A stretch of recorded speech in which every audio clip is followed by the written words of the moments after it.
Good afternoon and welcome to the December Ordinary Council meeting. I'll now hand over to Councillor Greg James to perform a welcome to country. Thank you, Mayor Sully and my fellow councillors. Can I just take this opportunity, Mayor Sully and my councillors, on behalf of the Elders Council to wish everyone in our region and the many visitors to our community too as well, a very Merry Christmas and a New Year and safe journeys in your travels during the holiday period as well. I pay respects to our ancestors and I acknowledge our elders both past, present and emerging. And I also acknowledge the Yorta Nations and all its people whose land we meet on today. So on behalf of the Yorta Elders Council, the 16 family groups and the 8 clans who proudly the status of traditional owners and custodians of this land, I say a very warm welcome to this wonderful land and waterways. Thank you, Mayor Sully. Thank you, Councillor James. Item 2, acknowledgement. We, Greater Shepparton City Council, acknowledge the Yorta peoples of the land which now comprises Greater Shepparton. We pay our respect to their tribal elders. We celebrate their continuing culture and we acknowledge the memory of their ancestors. Item 3, privacy notice. This public meeting is being streamed live via our Facebook page and made available for public access on our website along with the official minutes of this meeting. All care is taken to maintain your privacy. However, as a visitor in the public gallery, it is assumed that your consent is given in the event that your image is broadcast to the public. It is also assumed that your consent is given to the use and disclosure of any information that you share at the meeting, including personal or sensitive information to any person who accesses those recordings or minutes, and we welcome members in the gallery this afternoon as well. Item 4, governance principles. Council considers that the recommendations contained in this agenda gives effect to the overarching governance principles stated in section 9.2 of the Local Government Act 2020. These principles are as followed. Councillors, they're listed 1 to 9 on page 6 of the agenda. Item 5, apologies, nil received. Item 6, declarations of conflict of interest. Councillors, do we have any conflicts this afternoon? I have one, and that is for item 12.4. I'm a committee member on the Shepparton Albanian Society that is going to be awarded some funding for the grants. No one else has any conflicts? No. Item 7, confirmation of the minutes. Do any councillors have any opposition to any of those minutes? No. Can I please have a councillor move them? Councillor Adams. Sally, I'll move that the minutes of the 21st of November 2023 council meeting and 28th of November 2023 additional council meeting as circulated be confirmed. Thank you, Councillor Adam. Can I have the councillor second that motion? Councillor Dobson. I'd like to second that motion, Councillor Mayor Sully. Councillors, all in favour? Motion carried. Item 8, public question time, nil received. Item 9, deputations and petitions, nil received. Councillors, we go over to page 8 of the agenda, item 10.1, which is Greater Shepparton Recovery and Resilience Plan, October 2022 flood event. There is a recommendation. Can I please have a councillor put that forward as a motion? Councillor Abdullah. I'll move the recommendation on page 8 as a motion, and it says that the council note the Greater Shepparton Recovery and Resilience Plan as attached. Councillor Abdullah, can I have a councillor second that motion, please? I'll second that motion. Councillor Spinks. Thank you. Councillor Abdullah, would you like to speak to the motion? Yeah, quickly. So this motion is about noting the plan that has been developed. And we all know that October 2022 floods had a massive impact on Greater Shepparton in all areas, whether economy, our built and infrastructure, social and environmental sustainability, all were impacted. So this plan, first of all, I also want to thank our council officers and community directors for preparing this plan, because this plan is basically acknowledging the impact of floods, and it aims to support our community in better preparing our community for future flood events. The Victorian government funding was received for community recovery coordinators and community recovery hubs.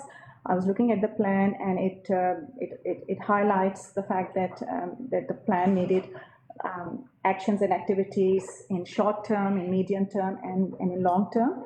And we know that during the flood events, the council provided immediate response and relief efforts, and the recovery is ongoing. And the recovery is going to be in short term, medium term, and long term. Some of the long term activities include continued advocacy for secondary river crossing, bypass, and also government buybacks for flood-prone properties.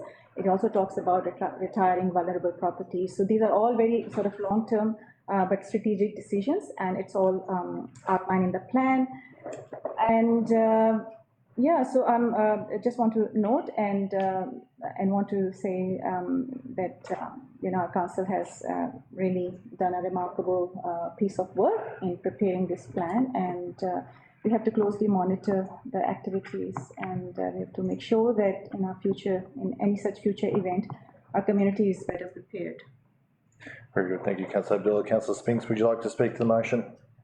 Just to expand slightly, that the document is very much fluid in nature, in that it recognises recovery as both an outcome and a process, that many are still going through that process, while others have reached it as an outcome and are moving on with their lives, but that there are many different stages and aspects of what would be considered recovery, and also in that this becomes a document that hopefully we will never need again, but should we now have it available, and it continues to gather the learnings and the ways that we can increase our resilience for future events, flood or otherwise, that we may need it for. So this is a document that can support us all along the way with the various versions that are created, and it is again a fluid living document that can continue to be added to and changed as our communities change, as we respond to different events and as needed in general. Thank you, Councillor Spinks. Are there any councillors that would like to speak against the motion? Any councillors that would like to speak for the motion? Councillor Dobson. Thank you, Mayor Sally. This plan is in response to the 2022 floods, and the report notes a couple of things. Many residents' daily lives were affected directly and indirectly through property damage, etc. Residential properties, businesses and farms were impacted. Culturally significant sites were flooded. Local properties, businesses were all affected. But what the report doesn't highlight, and I would just like to put on the public record, that the proactive participation by this council, that is the councillors, starting with yourself, Ms. Sally, I think that the public notifications that you put out on behalf of the council did a lot to help the residents go through this period. And I'd also like to pay my respects to the councillors who not only sat here at the time, but also got on their overalls and gumboots and went out and helped the community where possible, filling sandbags and taking stuff off the streets, and Mooroopna comes to mind, for example. But I think even more important than that was the follow-up, and our Director Louise Mitchell in particular has been proactive in this space. Even as late as last week, she was out at Undira, I think it was Undira, talking to the local residents out there. Bunbartha, I'm sorry, I knew I'd get it wrong. Bunbartha, talking about their problems out there. Geraldine Christo, who's standing at the moment as acting. Geraldine was 24/7 in the recovery centre, and I think these things have got to be recognised. And notwithstanding Peter Harriott, of course, when in his role as CEO, he really was the commandeer of the whole show and made sure that everything was going well. So whilst the report talks about going forward, I'd just like to not let anybody forget how this council was involved in the recovery process and the healing process, and in fact that healing process goes on today. Councillor Dobson, thank you. Are there any other councillors who would like to speak to the motion? Brophy.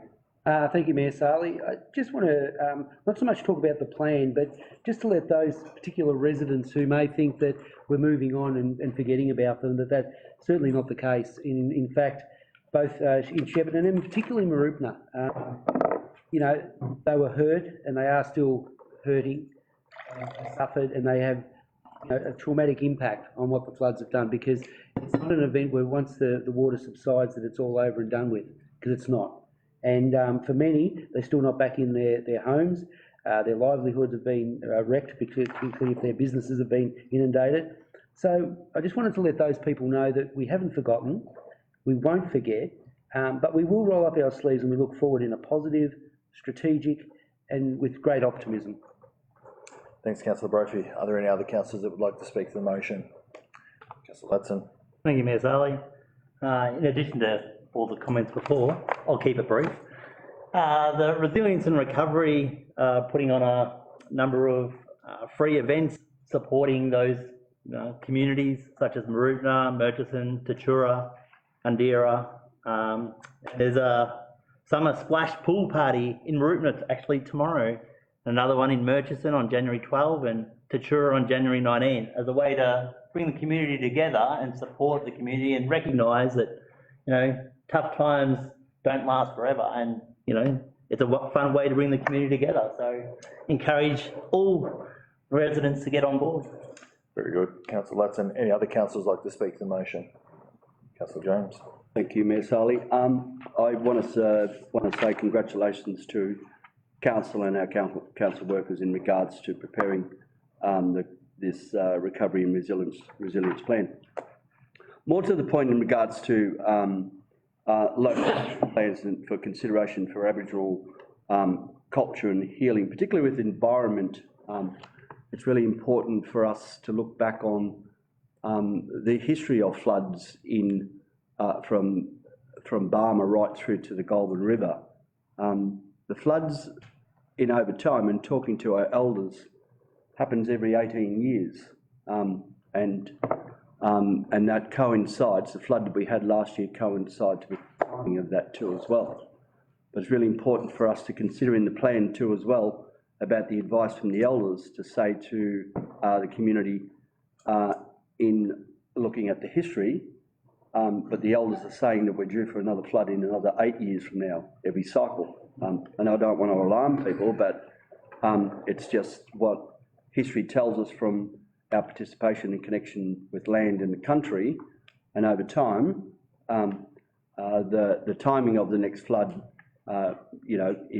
is a lot sooner than what there has been in the past. But really important from an environment point of view and consideration of Aboriginal culture and restoration, etc., that our Yorta Yorta Nations program are involved in our action plans, and I'm no doubt that we have, and I just want to reiterate that to the council. It's really important for our mob, for that healing process and our connection to country, that we have a really vital stake to play in this plan too as well. And I know that we have, but it is essential for us to be involved in, as caretakers of this country and environmental issues, that we have a real key stake to play in that recovery and the planning. Thank you, Mayor. Very good, Councillor James. Thank you. Any other councillors like to speak to the motion? Yes, just briefly, thank you, Mayor Sally. The plan, I think it's crucial that we just go through some of the priorities of the plan and what it actually is, not for our benefit, but for the benefit of anyone who's actually listening. It'll only take a minute. The plan defines recovery governance arrangements and priorities for the municipality. It will assist the people and communities affected by the October 2022 flood event to return to an effective level of functioning. It recognises recovery requires short, medium and long-term actions and outcomes, as Councillor Biller noted before, aligned with the Victorian Preparedness Framework, State Emergency Management Plan, National Principles of Disaster Recovery and other relevant recovery and resilience frameworks. So it's not just some plan that has been put together without referencing these important organisations and existing strategies. So it's a fully fledged and well thought out plan. Very good. Thank you, Councillor Adam. Are there any other councillors that...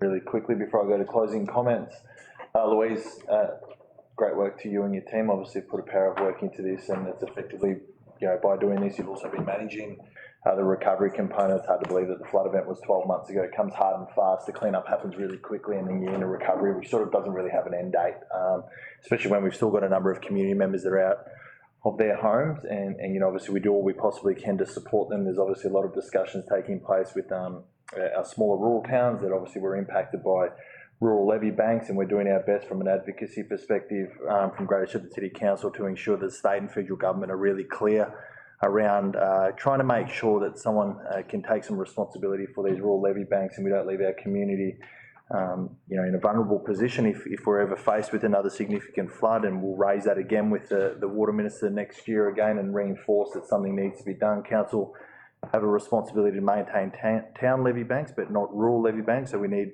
to get the federal or state government on board to ensure that they can take responsibility and not leave these people in vulnerable positions. Great work, again, as I mentioned to everyone that's been involved in this resilience plan. And again, I think Councillor Spinks, you might have mentioned it's a fluid document. It has to be for obvious reasons. It's got to be changing, but dare I say it, when you go through these events, if you can draw any positive out of it, it's the fact that you are so much better for the experience and the information and data and all the stats that we have that we can put into these documents, that if we are faced with another flood event, whether that's in the immediate future or long-term future, that, you know, we can tap into these documents and use resources that have experienced something over the course of the last 12 months. So that is it from me. Closing comments, Councillor Abdullah? No, thanks.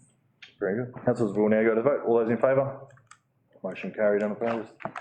Councillors, we now go to page 13 of the agenda, item 10.2, which is the Greater Shepparton Women's Charter Advisory Committee appointment. There is a recommendation. Can I please have a councillor put that forward? Mayor Sally, I'd like to move the recommendation on page 13. It's quite lengthy, but I think I will read it out because it obviously has direct reference to individuals, so I think it's worthy to read it out.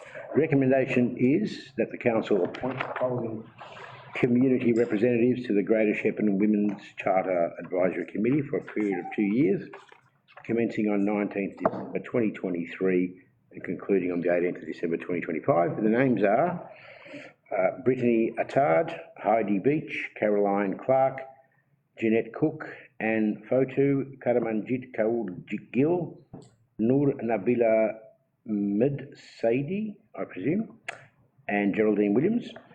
Point 2, appoint the following business representatives to the Greater Shepparton Women's Charter Advisory Committee for a period of 2 years commencing on 19th of December 2023 and concluding on 18th December 2025.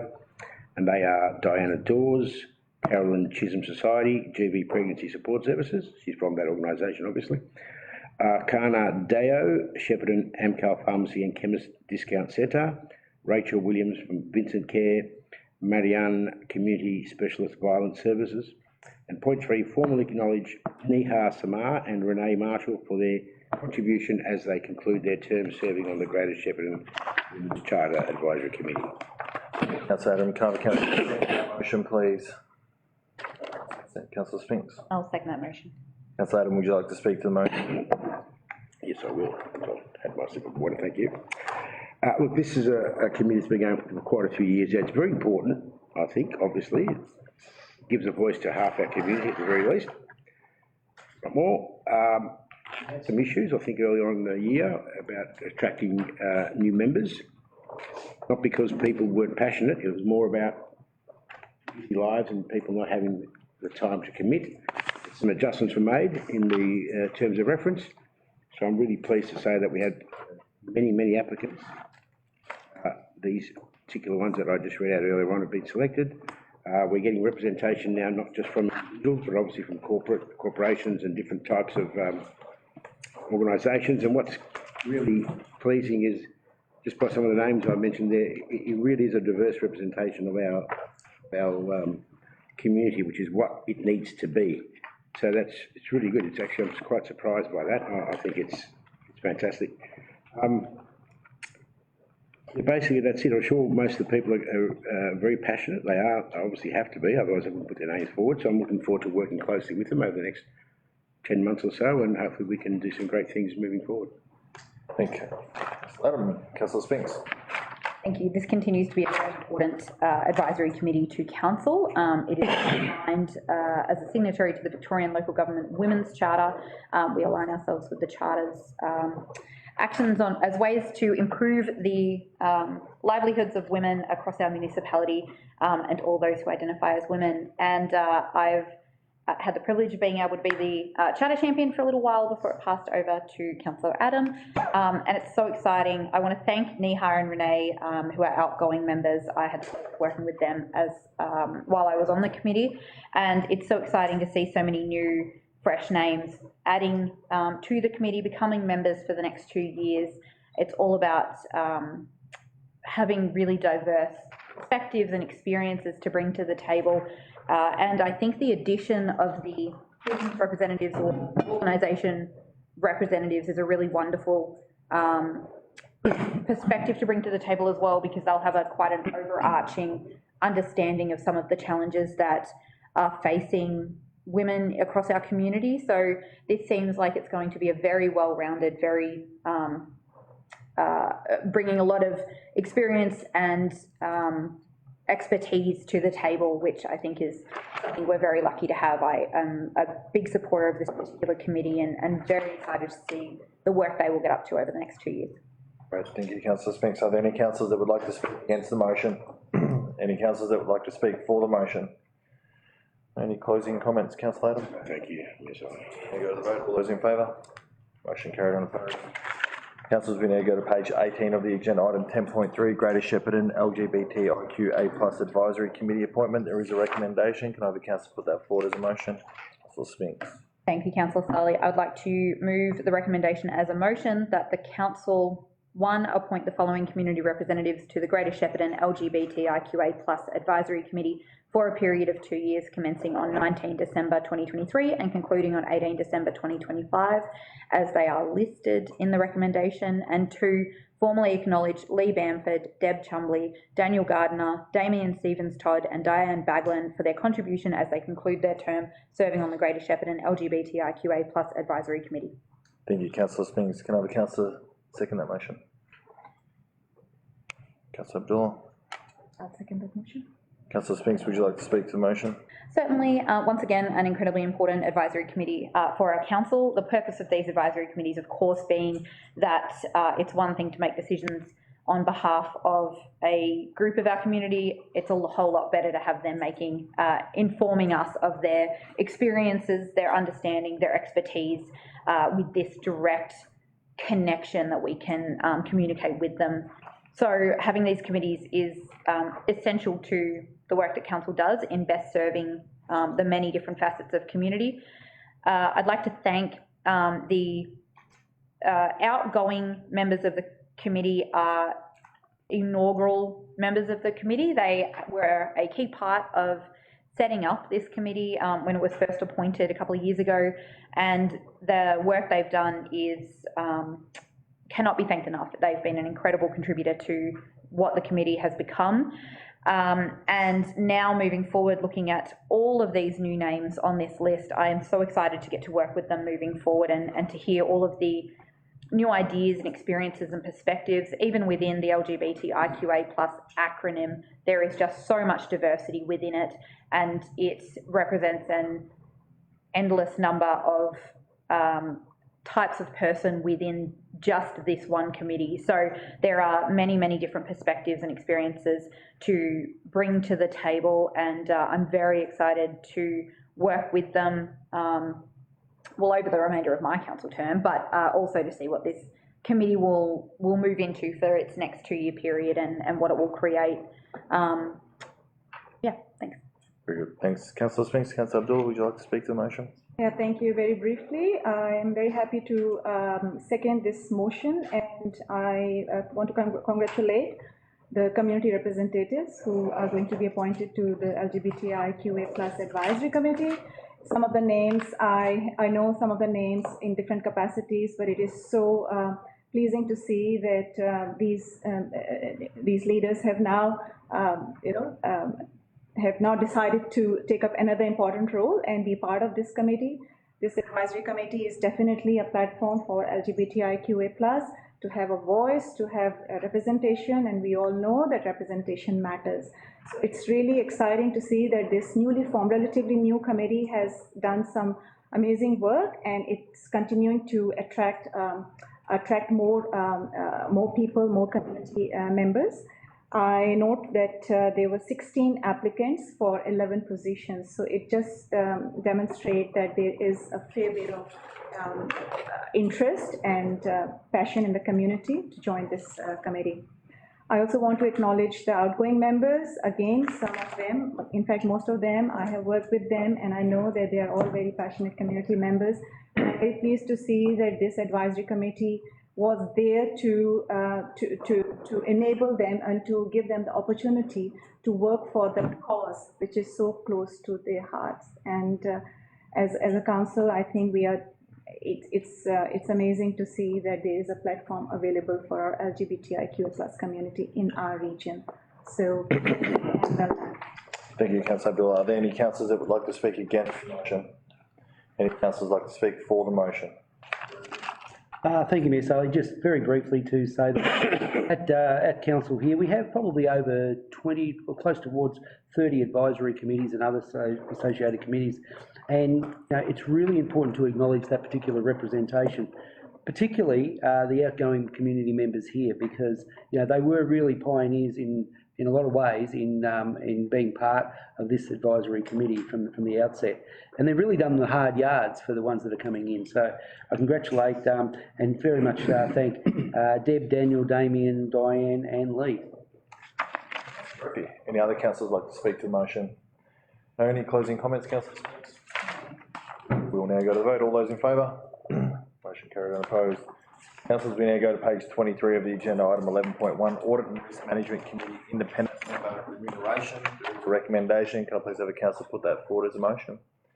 Councillor Dobson. Thank you, Mayor Sally. I move that the council, one, approve an annual increment to the remuneration of council's Audit and Risk Management Committee independent members in accordance with the applicable rate cap or consumer price index, in brackets, whichever is the lesser amount, close brackets, to be applied from 1 July of each year.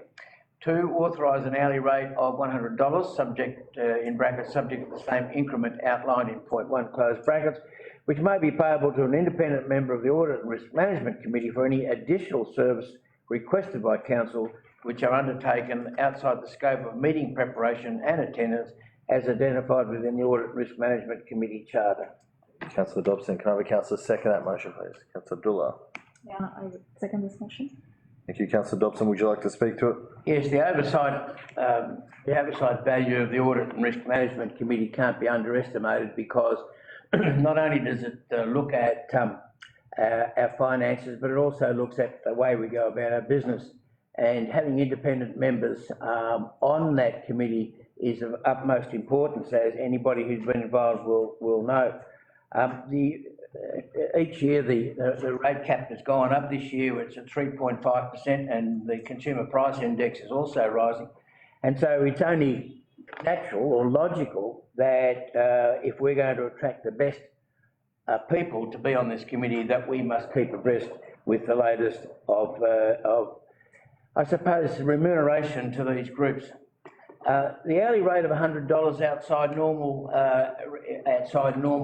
operating, to me, is logical. I mean, there's probably times, there will be from time to time when somebody's got to perform additional duties. We can't expect them to do it for nothing, and again, to get the best people. So $100 in today's commercial world is not a lot of money, and I fully agree with it. As I say, we're just basically keeping up to date with what industry standards, excuse me, tell us. Again, the Audit and Risk Management Committee is one of the most important that we've got, because they will tell us as a council, they're entitled to tell us whether or not we're on the right track, not only in financial, but in also the way we go about our business. So I fully recommend this recommendation. Thank you, Councillor Dobson. Councillor Abdullah, would you like to speak to the motion? Yes, thank you. Very briefly, I second Councillor Dobson's remarks, and I support this recommendation and this motion about the remuneration annual increment to independent members' remuneration. And just to give you a background, as stated in the report, that there was a benchmarking process that was undertaken to compare neighbouring councils' current rates, and there were themes that were identified around remuneration increment. Some of those themes were that some councils review this remuneration on an annual basis, some do it every 4 years, and some do it, some of them, they align it with councils' elections. And remuneration is mainly aligned with the CPI, either with the CPI, Consumer Price Index, or rate capping, as Councillor had noted. I think it's very important. It's a very competitive market out there. It's important to have the remuneration which is fair and which is attractive enough to attract and and not only attract, but also retain the independent members on this committee. And as we know that this committee is one of the most important committee and responsible for the governance oversight. So I fully support this remuneration increment, and yeah. Thank you, Councillor Abdullah. Against the motion. Councillor. Thank you, Mayor Sali. First, I want to say that I do agree this is a very important committee. They do a terrific job supporting this council, and their value is not in question with this objection. I just believe the remuneration is already too high. And on that, CPI indexes can escalate very quickly as the figure of already too high increases.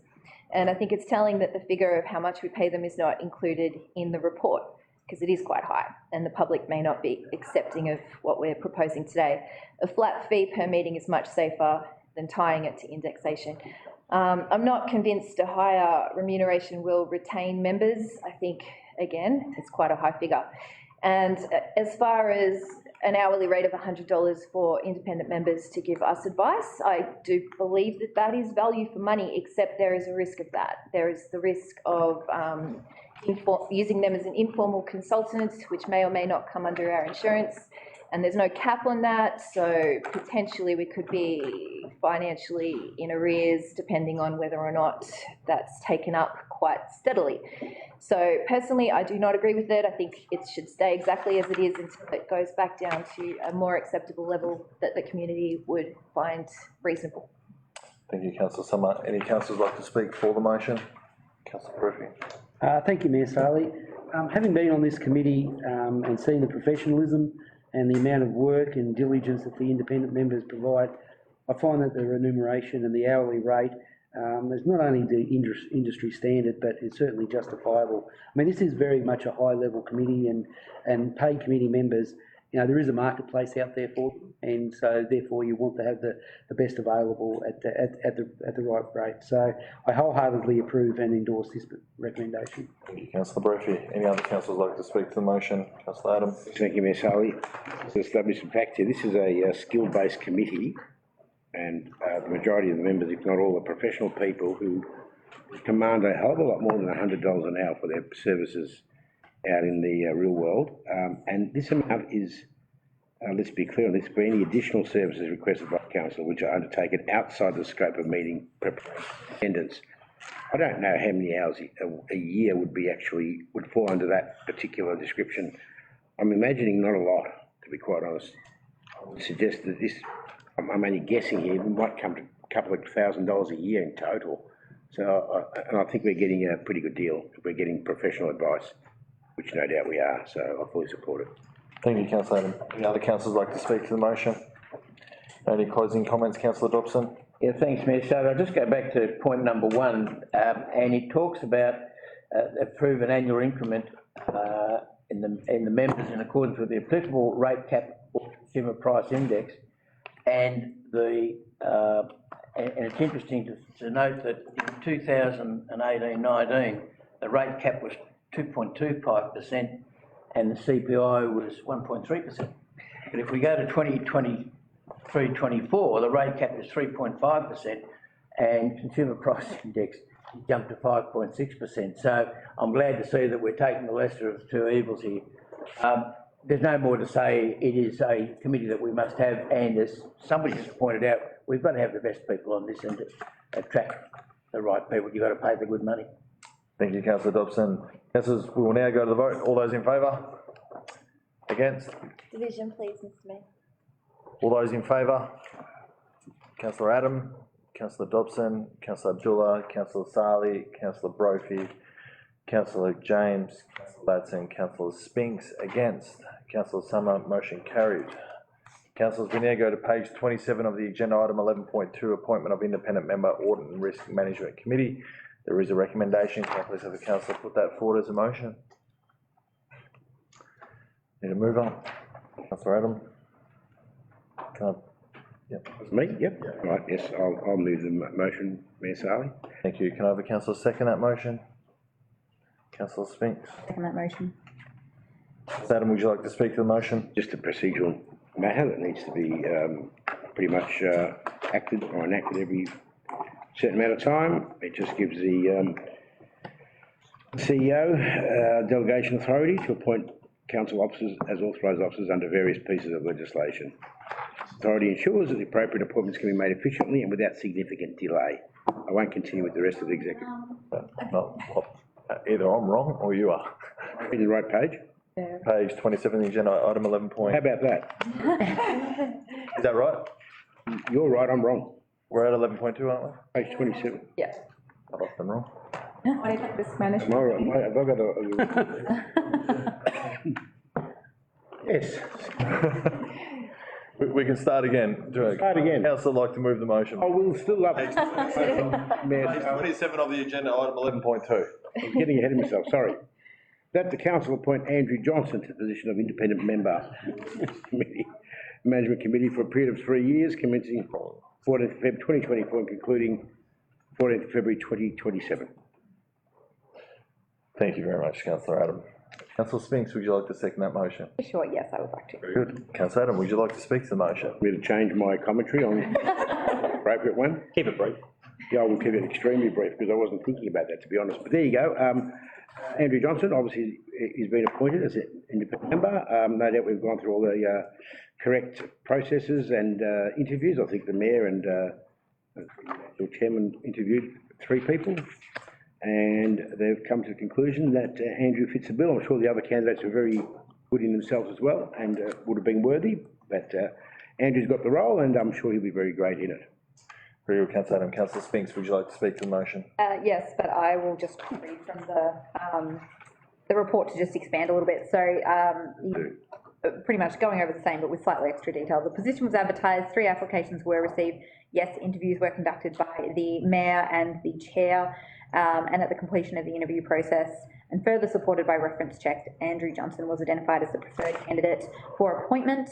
Andrew has extensive experience in the fields of risk management and frameworks, internal and external audit, internal controls and frameworks, local government, financial, business continuity and OH&S, in addition to holding positions on boards and audit and risk committees. He will be a great asset to the committee, and congratulations on his appointment. And I think just exploring or expanding on the extensive experience that he will bring to the committee just helps to support why they are paid an allowance to hold that role. They bring an awful lot of experience and expertise to our council, and the work that they do, again, as everyone made clear, cannot be undervalued. So congratulations on the appointment to Andrew. Very good, Councillor Spinks. Are there any councillors that would like to speak against the motion? Any councillors that would like to speak for the motion? Any closing comments, Councillor Adam? Absolutely not. Good. Councillors, we will now go to the vote. All those in favour? Motion carried, unopposed. Councillor Adam, page 30 of the agenda. 7.3 S11A, Instrument of Appointment and Authorisation, Planning and Environment Act 1987. There is a recommendation there, councillors. Can I please have on put that forward as a motion? Councillor Adam. That forward on page 38 of... no, on page 30, obviously, that the council in the exercise of the provisions conferred by section 147 of the Planning and Environment Act 1987 and other legislation referred to in the attached instrument of appointment and authorisation, Planning and Environment Act 1987, S11A, resolves that Ali Cook be appointed as authorised officer as set out in the Instrument of Authorisation, Planning and Environment Act 1987, S11A. Point 2, the instrument comes into force immediately. The signature of the CEO is affixed to the instrument and remain in force until council resolves to vary or revoke the instrument or until the officer ceases employment with council. Thank you, Councillor Adam. Can I have a councillor second that motion? Second that motion. Thank you, Councillor. Yes, Adam. Councillor Adam, would you like to speak to the motion? Recall what I said earlier on. Take that into account. Yeah, this is just a process that needs to be done on a regular basis to allow staff to have that delegated authority, basically. Councillor Adam. Councillor Dobson, would you like to speak to the motion? Yeah, interesting this one, because under the Planning and Environment Act 1987, this appointment has got to be made by council. It can't be made by the CEO, and the CEO normally is authorised, delegated to make all sorts of appointments to people with under him. So it's an interesting one, but so that's all this is. When a staff member has commenced employment in the planning department, we've got to go through this process. and this report simply seeks to authorise the officer who has commenced work with the organisation to be formally recognised in that manner. Very good, Councillor Dobson, thank you. Any councillors like to speak against the motion? Any councillors like to speak for the motion? Any closing comments, Councillor Adam? Yeah, just quickly, in fact, we're giving authority to the CEO to appoint the delegation, not us directly. The motion is, just to be clear on that. Thank you. Councillors, we will now go to the vote. All those in favour? Motion carried and opposed. Councillors, we go to page 33 of the agenda, item 11.4, contracts awarded under delegation, November 2023. There is a recommendation. Can I please have a councillor put that forward as a motion? Councillor James. Thank you, Mayor Sally. I want to move the recommendation 11.4, contracts awarded under delegation November 2023 on page 33 of our agenda. I'll read out the recommendation. That the council, one, note no contracts were awarded under delegation pursuant to a formal tender process for the reporting period. And number two, note the requests for tender advertised but not awarded. Thank you, Councillor James. Can I please have a councillor second that motion? Councillor Adam. I'll second the motion, Mayor Sally. Councillor James, would you like to speak to the motion? Thank you, Mayor Sally. Again, as item number one, there were no contracts awarded to a formal tender process, which means we've obviously got most of the work done, or we've got no money. I suspect the first part. In item number two, there are 10 requests for tenders advertised but not yet awarded. And they are, some of those first five, Goulburn River Bank Stabilisation, Tom Collins Drive, Nappy and Incontinence Aid Waste Processing, Tatura Park, Outdoor, Ganges Shared Path Construction. So all those tenders are being closed, and some of them closed this week as well. The second half, you've got Tatura sections, functional design, animal management, after hours emergency management service, Park Lake Caravan Park, GV Link Freight, Logistics Centre, Works Packages 2 and 3 in stage 1 and design, Motor Resources Recovery Centre upgrade. All of these tenders are currently under evaluation. It's just also interesting to point out that through the delegation, through the S5 instrument of delegation to the Chief Executive Officer, the Council delegated authority to the Chief Executive Officer to award a contract up to the value of $1 million.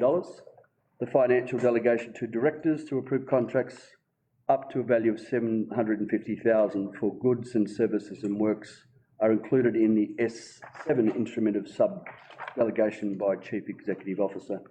And then finally, just very quickly, Mayor Sally, collaborative third-party purchasing arrangements in accordance with clause 5.2.11 of the procurement policy.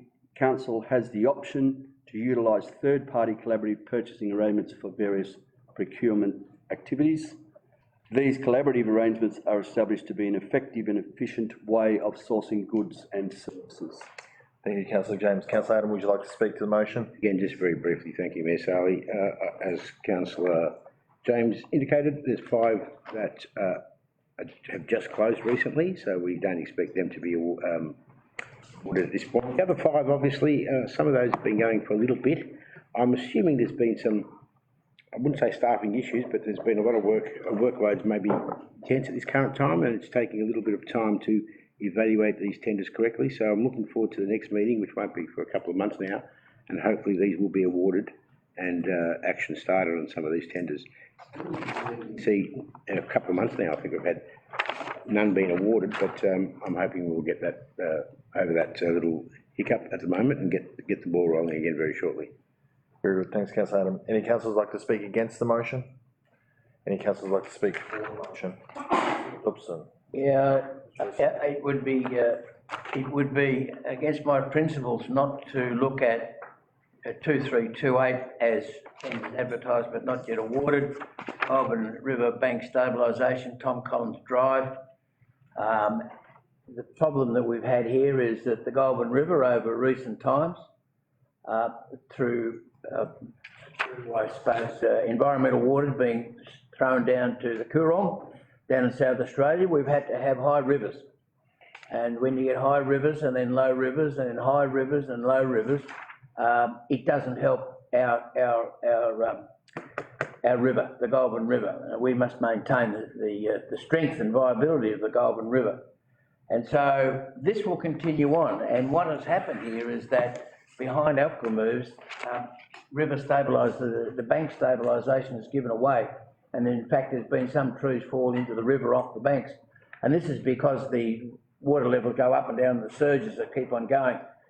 In fact, you might just say that the Goulburn River from here on in is not really a river, it's an irrigation channel to be at the beck and call of humans, when it should be really, the environment should be better looked after than what it is.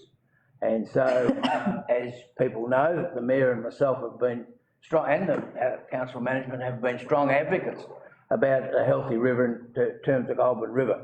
There are two problems within the Murray-Darling Basin and river systems, and the Goulburn River being one of them, is that we've got a problem here in the Goulburn River with too much water. And I've got to say it, and you might say I'm speaking outside the bounds of the motion, but the other problem we've got is that the Darling River has got no water in it. And they're the two problems we've got in the Murray-Darling Basin. And nobody should be under any misapprehension just about what this means. We're seeing first rate at our back door what it means to have a river being used for purposes other than what it should be used for, and that is supplying water down to the Coorong, which in my mind is overutilisation on the basis that they can't use the environmental water they've got there now because they haven't got the infrastructure to do something with it. Thank you. Very good. Thank you, Councillor Dobson. Any councillors like to speak against the motion? Are there any other councillors that would like to speak for the motion? Any closing comments, Councillor James? Oh, no, just basically saying I concur with Councillor Dobson. I'm really pleased with the strong position that Shep Council have and here, and agree with Councillor Dobson's comments in regards to that stabilisation of. There are many rivers that flow into our area, and therefore we were impacted, and any work that we can be done to stabilise that would obviously help our community. So that's all. Very good. Councillors, we will now go to vote. All those in favour? Motion carried on opposed. Councillors, we now go to page 36 of the agenda, item 11.5, which is the appointment of an acting chief executive officer for the interim period. There is a recommendation, and I think councillors, you should all have the new one in front of you. Date. Can I have a councillor please read that out as a motion? Councillor Brophy. Thank you, Mayor Sally. I read out the following recommendation. That council appoint Geraldine Christo as acting chief executive officer for the interim period commencing the 4th of January 2024 and concluding on the 14th of January 2024. Thank you, councillor Brophy. Can I have a councillor second that motion? Point of order, and you were going to do it too, were you? Oh, it doesn't matter. Go on, you do. What's? Well, we've got Geraldine Christo in the room. Is there a conflict of interest? No, not at all. No. Voting. Okay. Yeah. Nice to be able to vote on this one, but not on this occasion. I'd already thought of that, but Attention away from me, councillor. okay, so we're really clear on where councillor Brophy's moved that motion. Everyone's got that new one in front of us. Can I have someone second that motion, please? Thank you. All right, Adam, thank you. Councillor Brophy, would you like to speak to the motion? Thank you, Mayor Sally. Just very briefly, that this has been enacted because we have a gap in our CEO positioning. We have Peter Harriott, who concludes just into January, on the 4th of January, 5th of January, around that time. And of course, we have our new CEO commencing, Fiona Legasic, on the 15th of January. So there's an interim period there, therefore this dictates us to make sure that we have somebody in place at the helm in that period of time. Of course, Geraldine has experience in this role before and will do an outstanding job, as we know. And in fact, we are so fortunate that we have all our directors here have the capacity to fulfil that role. So we're very fortunate that, but of course, Geraldine will take the helm for that period of time. I think, can I say at this point too, that with Peter concluding, and he's not here today, that Peter has been outstanding in many ways. Has for 8 years weathered the storm of what I can see as politics of councillors, community expectations, delivering on major infrastructural projects, adapting to change of legislative requirements, and being at the helm of not only just one, but two really major crises in that period of time, that being the pandemic and the floods of year of 22. Can I say thank you to Peter on a job really well done. He's shown very high integrity, honesty and resilience. and I wish him all the very best and success for whichever career endeavour he undertakes. Yeah, Councillor Brophy. Councillor Adam, would you like to speak to the motion? really can't add to that, thank you. Thank you so much. Are there any councillors that would like to speak against the motion? Any councillors like to speak for the motion? Councillor James. Thank you, Mayor Sully. I'll build on Councillor Brophy's comments and say, yeah, I'll extend her brownie points as well as any one of the executive directors could fill this role. Geraldine Christou has been employed by this council for about 21 years and has been a director since 2017. She has a strong commitment and passion for our community, and that shows just about in everything that she does. Extremely professional and thorough in everything that is presented to her. Geraldine has valuable experience and knowledge and responsibilities to fill the acting Chief Executive's office position for the interim period, which has been designated. Rest assured that this council will be operating as normal business under the direction of this appointment of an experienced officer with an excellent understanding of this region. I fully support this recommendation. Very good, Councillor James. Who does your speech notes? Jed. No. Very good. Nothing else from any councillors? I'll go to closing comments from Councillor Brophy. No, just all the very best, Jared. Very good. Councillors, we'll now go to the vote. All those in favour? Motion carried unopposed. Councillors, we now go to page 38 of the agenda, item 11.6, which is the November 2023 monthly finance report. There is a recommendation. Can I please have a councillor put that forward as a motion? I'll move, thank you, Mayor Sally. I'll move that the council note the November 2023 monthly financial report. Thank you, Councillor Dobson. Can I have a councillor second that motion? Councillor Latson. Councillor Dobson, would you like to speak to the motion? The summary of the report is in the body of the agenda, so I won't be going through a lot of it, but a couple of points that I would make is in terms of rates payments. In November of 2022, 33% of our ratepayers had paid their rates and 67% was outstanding because we're on this package operation. This year, it's 38% is paid and 62%. So what that's telling us is that perhaps we're making it a bit easier for people to pay their rates and perhaps, hopefully, that better conditions within the community are helping that along. We have, at the moment, $39 million invested in various financial institutes and encouraging $2 million of that is in green term deposits. Personally, I'd like to see that grow a bit, but whatever restrictions there may be. The average interest rate on investment is now 5%, and if you look back to what it was perhaps 12 months ago or even 2 years ago, we're lucky if we get 0.5%, but now we're getting 5%. So whilst that's good for us and we've got an interest earned of $746,000, I know that's a hurting facility out in the community because if we're getting more interest, the community are paying more interest as well. So as it says here, recent cash rate increases have impacted favourably on interest rates. The other issue that I'd just like to take up is that where our council plan target for capital expenditure is 90%, our projected full year is 80%, and there are various reasons for that. And again, that's within the body of the report. And I don't think we can underscore again the impact that the floods have had on where we are at the moment. I mean, we've had some good support from the state government, but we're still at it. And as reported in a previous item, we're still working hard towards it.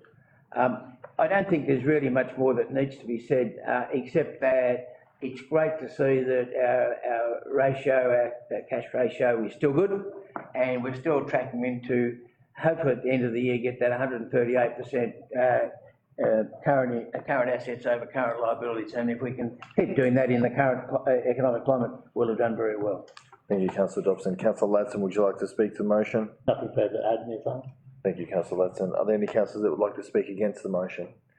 Any councillors that would like to speak for the motion? Closing comments, Councillor Dobson? No, thank you, Mayor. Councillors, we will now go to the vote. All those in favour? Motion carried unopposed. Councillors, we now go to page 42 of the agenda, item 12.1, Heritage Conservation Grants Program 2023/2024. There is a recommendation. Can I please have a councillor put that forward as a motion? Councillor Ladson. Thank you, Mayor Sally. I'll move the recommendation on page 42 of the agenda, that the council note the successful applicants awarded funding under delegated authority for the 2023/24 Heritage Conservation Grant rounds as follows. I'll go through the list.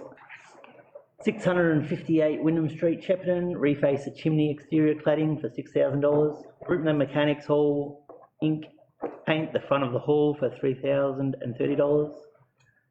Gowagadi Homestead, undertake substantial repairs to veranda, $10,000. 40 Orr Street, Shepparton, replace rotten weathered cladding, $1,458. St Germain's Homestead, cladding for restored veranda, $9,900. Butcher established 1886 Tallygaroopna, repairs to verandas and guttering, $8,400. I don't believe there needs to be a veranda there, but apostrophe in verandas. Former Harston Church, repair leaking roof/box gutter, $858, for a grand total of $39,646. Thank you, Councillor Ladson. Can I have a councillor second that motion, please? Someone second that? I'll second that motion. Thank you, Councillor Spinks. Councillor Ladson, would you like to speak to the motion? No, thank you, Mayor Sullivan. Thank you, Councillor Ladson. Councillor Spinks, would you like to speak to the motion? Yes, I will very just briefly, we award this grant round each year. It is a matter of great pride that our community can offer these grants to our communities to maintain the heritage of the many various assets that exist around our community. And more personally, I'm not someone that really properly, I think, appreciates how important heritage is to our community, and it's only been through being on council and then awarding these grants and understanding some of the projects that receive the funding that I've been able to start to really understand how important it is to hold on to these heritage assets, because I mean, certainly everybody knows that once it's gone forever, and it's only through the maintenance and efforts and financial assistance that is put into maintaining these assets that we're able to hold on to these little pieces of history that exist across our municipality.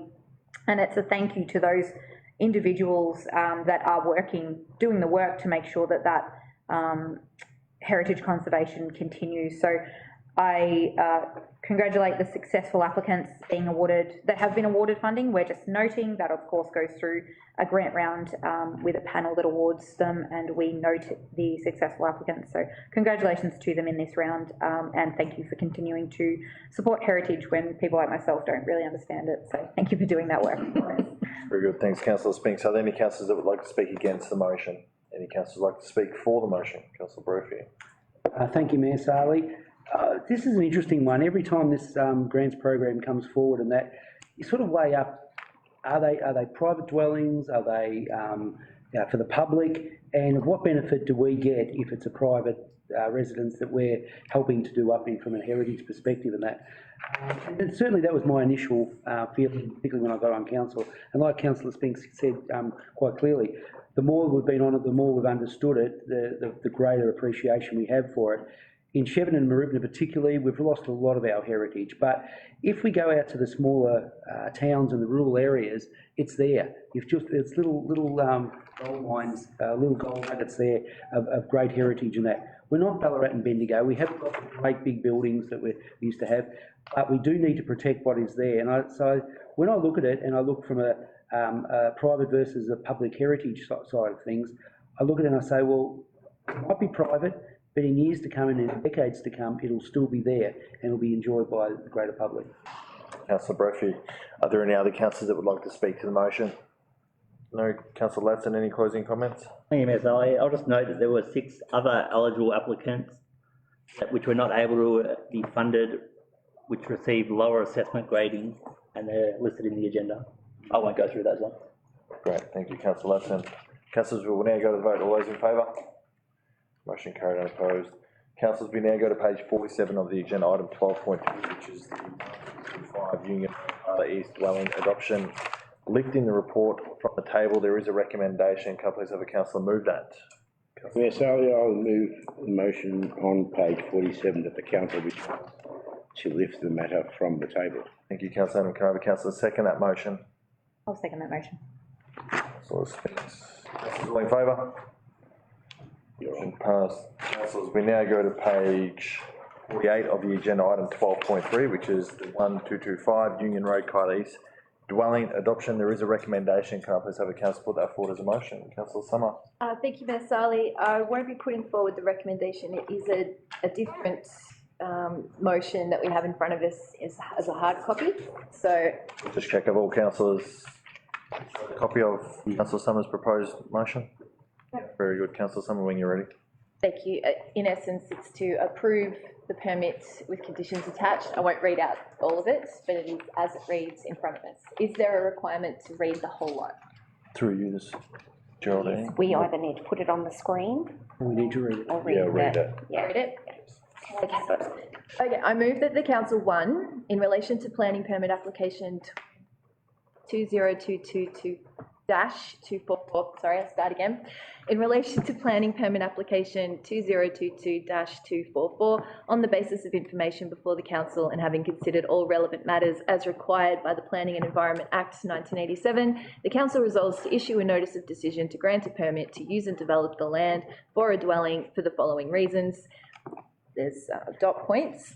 The dwelling does not compromise the existing and future agricultural use of the land or surrounding land. The dwelling will add value to the agricultural base of the municipality by ensuring the continuity of a family-run farming business.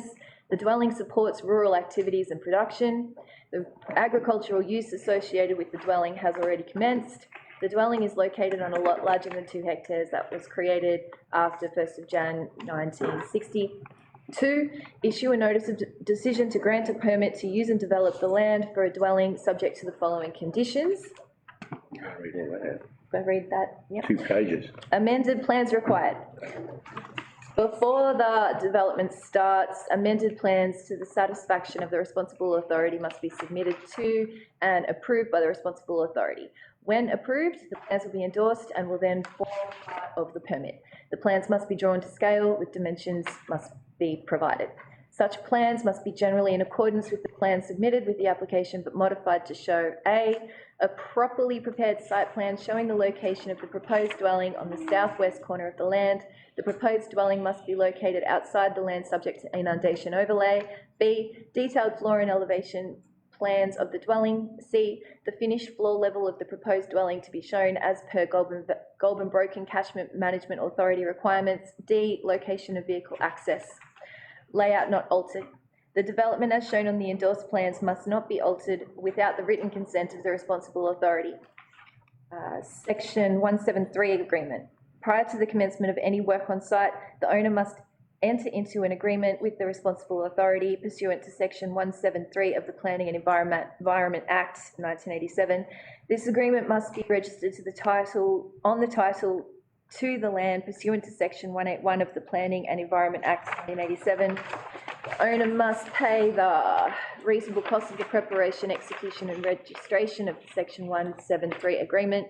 The agreement must provide that A, the dwelling may not be subdivided from the lot in the future, and the lot may not be subdivided to increase the number of lots by excision or otherwise.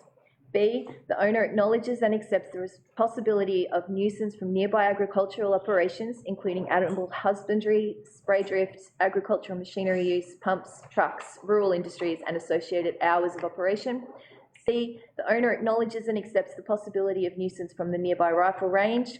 The said agreement is to be prepared by council. Council will undertake to have the agreement prepared upon written notification from the applicant. All costs associated with the preparation and registration of the agreement shall be borne by the applicant, including council's administration fee. All fees associated with the documentation must be fully paid prior to execution and registration of the document by council. Health requirements. Prior to the commencement of work for the proposed dwelling, the owner shall lodge with the council an application to install a septic tank system in accordance with the Code of Practice on-site wastewater management, publication 891.4, July 2016.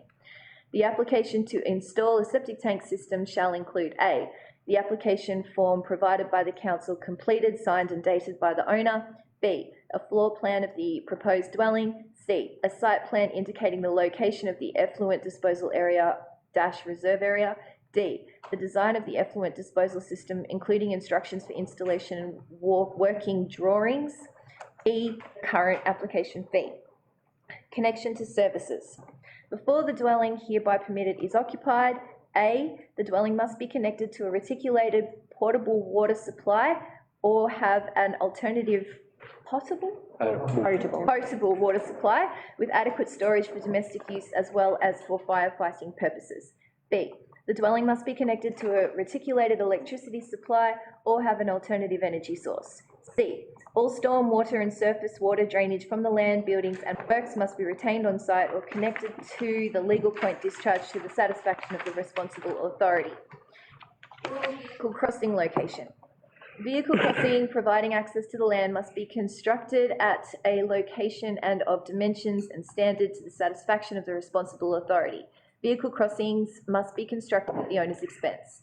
The vehicle crossing must provide A, access to the dwelling via an all-weather road with dimensions adequate to accommodate emergency vehicles. B, include a pipe of a diameter suitable to accommodate the actual volume - flow, bracket, having a minimum diameter of 375 millimetres, end bracket. C, culverts located in the clear zone shall be installed with trafficable end walls, bracket, refer IDM standard drawing SD 255, end bracket. D, the final location of the crossing is to be approved by the responsible authority via works within the roads reserve, bracket, road opening, end bracket, permit. Goulburn Broken Catchment Management Authority requirements. A, the proposed dwelling must be located outside of the land subject to inundation overlay. B, the finished floor level of the proposed dwelling must be constructed at least 300 millimetres above the 1 in 100 AEP flood level of 122.0 metres AHD, i.e. 122.3 metres AHD, or higher level deemed necessary by the responsible authority. C, the proposed septic system must comply with the setback outlined in the EPA Victoria's Code of Practice on Site Wastewater Management. Time for starting and completion. This permit will expire if one of the following circumstances applies. A, the development and use are not started within 2 years of the date of this permit. B, the development is not completed within 4 years of the date of this permit. C, should an application be filed with VCAT in relation to 2022-244, legal representation will be engaged by council to complete the VCAT proceedings. Hold on. Yeah, good on you.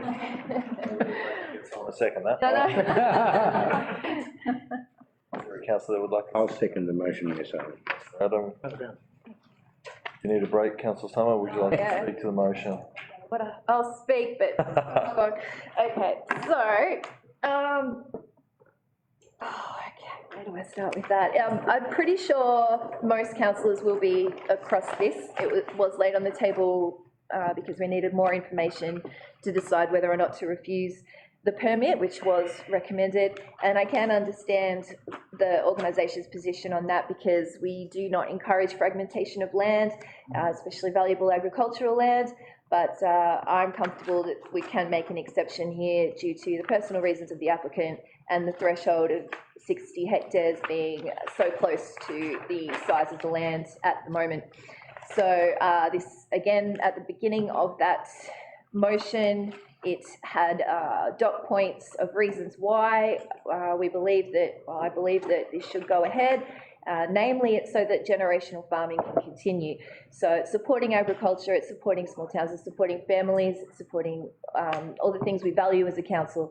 So also we had a few objections, but digging deeper into that, they were mostly from the Rifle Club, who cannot claim existing use rights over somebody else's land. So to me, they didn't hold much weight whatsoever. There was one objection that raised a few questions that I thought were very valid, and hopefully we've covered all those questions in the very extensive conditions that I have just read out, and I'll leave it there. Councillor Summer. Councillor Adam, would you like to speak to the motion? Yes, thank you, Mayor Sally. Before I begin, I just want to say that we're not making an exception. This is part of the process of discussing a matter that's been triggered by that 60 hectares. So we're not making a special exception here. We're making a ruling on the information before us. That said, this permit application, like many before, and no doubt many more into the future, is a matter that arises as a consequence of the Campaspe, Greater Shepparton and Moira Rural Land Use Strategy. This strategy is a public document that outlines rural land use within our municipality. Time does not permit me to outline all the considerations and detail of this strategy, but suffice to say it was well researched and developed over a period with the best interests of preserving agricultural land for that purpose as its primary objective. In regard to farm lot sizes that permit new dwellings, a lot size of 60 hectares was determined and deemed to be the appropriate size, not requiring a planning permit. This number was reached after much work was done by the planning departments of the three councils, with consideration given to water, drainage, flood risks and to modern farming practices may impact the viability of the traditional small lot farms that have existed in the past. This document was designed to encourage medium to large scale enterprises whilst discouraging the hobby farm approach to farming. More reasonable and justifiable objectives. However, the 60 hectare rule, I'll say a rule in inverted commas, was designed as a trigger point only, a demarcation line, if you will, from which point a discussion about the justification of granting a permit to an applicant whose property is less than the 60 hectare size may commence. This was and is a reasonable and necessary aspect of this strategy. Imagine two property owners sharing a common boundary, with property A being exactly 60 hectares and property being 59.9 hectares. Property A needs no planning permit, whilst property B does. Whilst it's imperative there be a trigger point to prevent unabated haphazard housing in an agricultural zone, the discretionary capacity that the strategy affords planners addresses this inevitable conflict that many applicants experience. The real issue here, councillors, is not the size, the intensity of the particular farming activity, the specific needs of that activity regarding surveillance and security of the activity and potential viability of the activity. These and many other factors are considerations that planners must make in deciding to grant or refuse. No doubt different types of agricultural activities will impact any decision. Intense husbandry, grazing and a myriad of horticultural activities have different requirements and justifications for a dwelling to be on a property. This particular application is approximately 90% of the no permit requirement 60 hectare size. According to many agricultural sources that I've researched over the past week or so, 6 to 10 sheep can be raised on 0.4 hectares of grass, and almost 10 times that amount if it was irrigated pasture, which it's not. This is dry farming only, so with additional feeding, the lower number I mentioned of sheep per hectare is a realistic number, which translates to about 600 and as high as 850 sheep capable of being raised and kept on this property. This is not an insignificant amount. The strategy is open to interpretation and to the subjectivity of planners. That's not to say that they are not applying the strategy with the best intentions or for the best municipal outcomes. However, in this instance, and on its specific merits, I am of the opinion that this application is strong and falls safely within the discretionary window of consideration and fulfills the requirements of the strategy. In any decision such as this, planners must be also conscious of the potential for setting a precedent that may impact future applications. Applicants comparing and pointing to other successful applications in support of their own is not new and will continue to be a factor of any application. I, however, don't see this as a major risk, as each application is considered on its own unique merits, no two being exactly alike, and cannot be specifically or directly compared to any previous or future planning decision. The fact that the 60 hectare trigger point exists is why these types of challenges will continually be put before planners and occasionally councillors, as this particular one has been. I believe our duty is to afford all constituents a fair and reasonable assessment of all matters before us. I want to be clear that my opinion is no way cast aspersions on our planners or planning department's methodology in arriving at decisions. I am confident their decisions are without exception based on the relevant statutes, policies and strategies that apply to these applications. However, in this instance, councillors have been given the responsibility and opportunity to consider this recommendation through our own subjective lens, albeit still with relevant consideration to the policies, strategies and guidelines that apply. Debating and considering of officers' recommendations is an accepted, legitimate part of the planning process. I clearly recall several occasions during my tenure as chair of the Development Hearing Panel, where the panel, being partly comprised of planners from surrounding councils, having opposing views on exactly the same information and voting accordingly. So with all that I've mentioned and all that in mind, I feel this application meets the discretionary consideration guidelines and granting the permit is justified, reasonable and warranted. Thank you. Thank you, Councillor Adam. Are there any councillors that would like to speak against the motion? Councillor Abdullah. Okay, thank you. So on this one, I carefully read the original recommendation from officers, which is displayed here. I read the applicants' emails and letters to councillors that were sent, and following that, I've asked questions on issues raised by the applicants in their emails to councillors. I've also looked at similar applications and we get hearings and decisions to understand the complexity and to understand the logic behind these decisions. I am not supporting the motion that has been put forward by Councillor Summer because I believe that the original officer's recommendation provided justification for refusal of the permit. And my reasons for not supporting this motion include, number one, and it has been said repeatedly, it's nothing new for my fellow councillors, that the grounds of application permit or the reasons for this permit, for the reasons for the use of this farming zone for dwelling are not justified, are not. The application does not include any evidence to justify the need for this dwelling. So the grounds of refusal basically relate to policies under the farming zone. They are not something that the officers have used their subjective lens, and as Councillor Adam mentioned, that councillors are now using their subjective lens. I disagree with this approach. I believe that the policies and laws and legislations are made for a reason. And but yes, we do need to look at the whole context, and in this issue, I have done that. I believe that of course, the application included the personal circumstances, and they were very briefly mentioned. But unfortunately, personal circumstances they are removed from planning considerations to maintain the objectivity of the planning decision. And so, with due respect, Councillor Adam, it is not a valid reason, and it's not an opportunity for councillors to use their subjective lens here. Application, also want to highlight this application refusal by councillor officers was not on the basis of rifle range location. It's which is not compliant, I understand, but it's a different issue. The main rejection reason was that there is no evidence that the farm cannot operate without the need for this dwelling.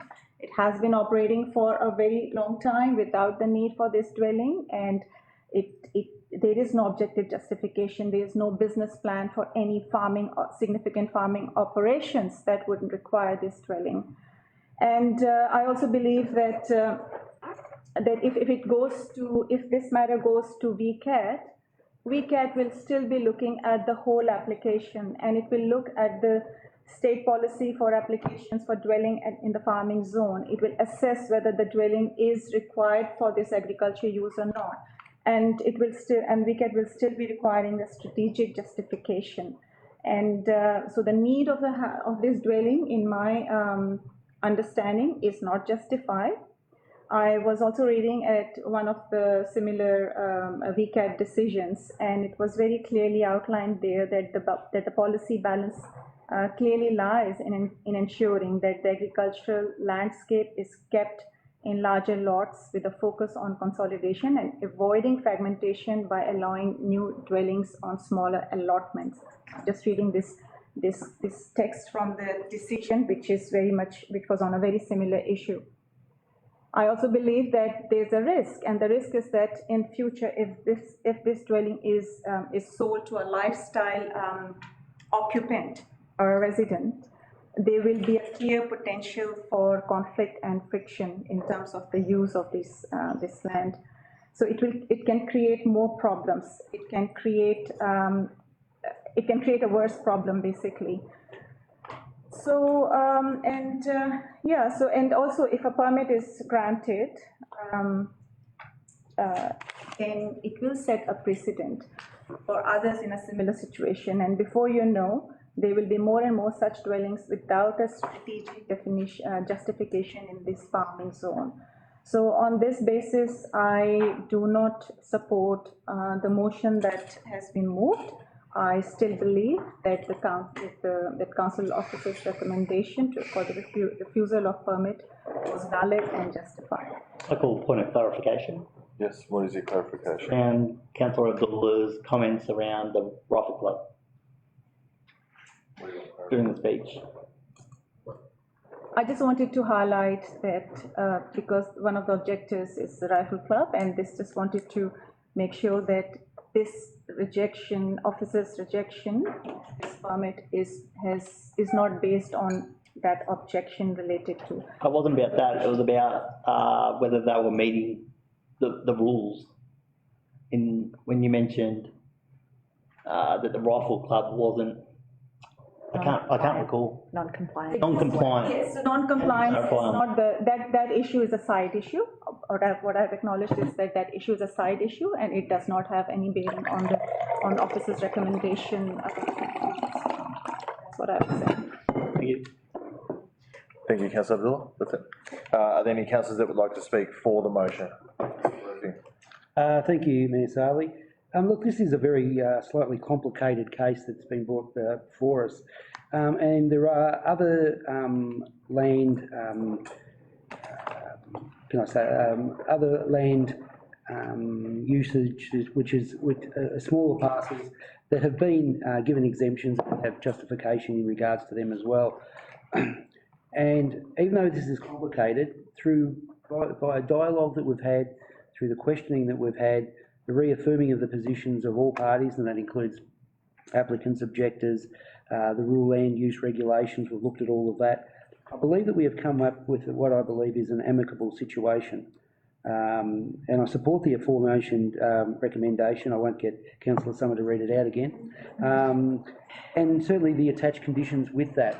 I'm satisfied that it is my opinion that it provides the surety of the farming, keeping the family operating their enterprise as ongoing, and it signals a few issues for the objectors to contemplate as well.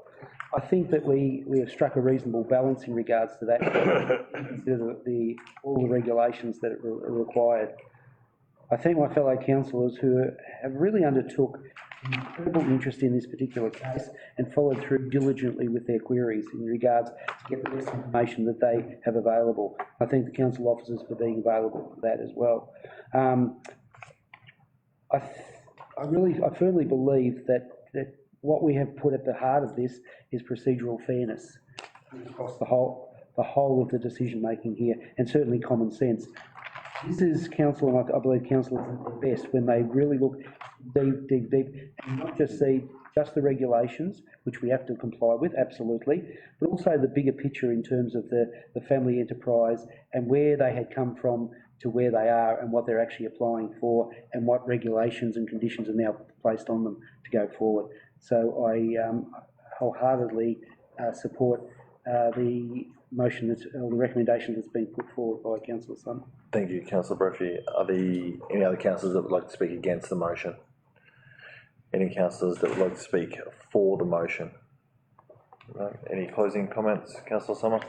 Thank you, Mayor Saleh. Just to alleviate some concerns raised by Councillor Abdullah, there is a strong condition in there of a 173 agreement so that it is not a subdivided land parcel, and there are conditions in there that alleviate conflicts and friction from neighbours, because it's clearly stated if you are going to build in a rural area there may be some interference there.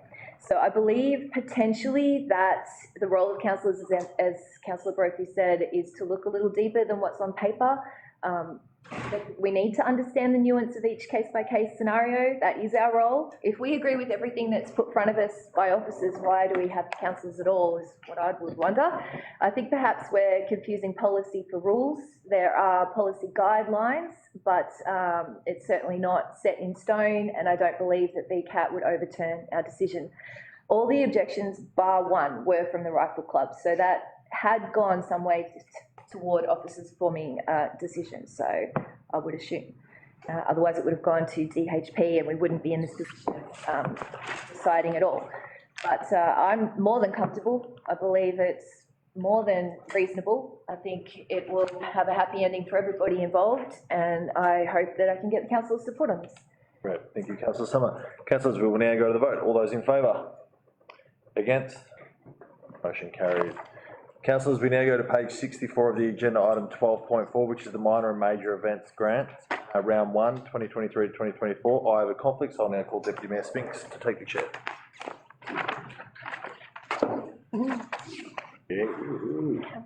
First day on the job, so everyone be fine. Okay, brilliant. Thank you, councillors. So, item 12.5, minor and major events grants, round 1, 2023 to 2024. We do have a recommendation. Would someone like to move it? Thank you, Councillor Ladson. Thank you, Deputy Mayor Spinks. I'd like to move the recommendation on page 64 of the agenda that the council note the successful applicants awarded funding under delegated authority for round 1 of the 2023/2024 minor and major event grants program as follows. Organisation Sir Thomas International of Shepparton, $500. Shepparton Heritage Centre, $800. Lions Club of Tatura, $1,000. Disability Sports Australia, $800. Know Your Roots, $2,500. Goulburn Valley Seniors Association Incorporated, $800. Tullygroupna Soldiers Memorial Hall Committee, $800. Victorian All Welsh Show, $1,000. Rotary Club of Shepparton, $800. Shepparton Access, $800. Segmento Foundation, $2,500. Shepparton Gift Inc., $2,000. And councillors will turn to page 65 of the agenda. Goulburn Valley branch of the Avicultural Society of Australia Inc., $800. Hustlin Auto Detailing, $2,000. Shepparton Cycling Club Inc., $2,500. Dookie and District Development Forum Inc., $720. The Lions Club of Palamba Inc., $776. Sing Sports Club Inc., $2,000. Albanian Muslim Society Shepparton Inc., $1,500. Devonish Dookie and District Good Friday Appeal, $800, for a grand total of $26,396. Thank you. Thank you, councillors. Do we have a seconder? Thank you, Councillor Brophy. Thank you, Deputy Mayor Spinks. Brilliant. Councillor Ladson, would you like to speak to the motion? No, thank you, Councillor Spinks. Councillor Brophy, would you like to speak to the motion? Look, thank you. It's been read out. I won't go through all of the ones that Councillor Ladson has put through.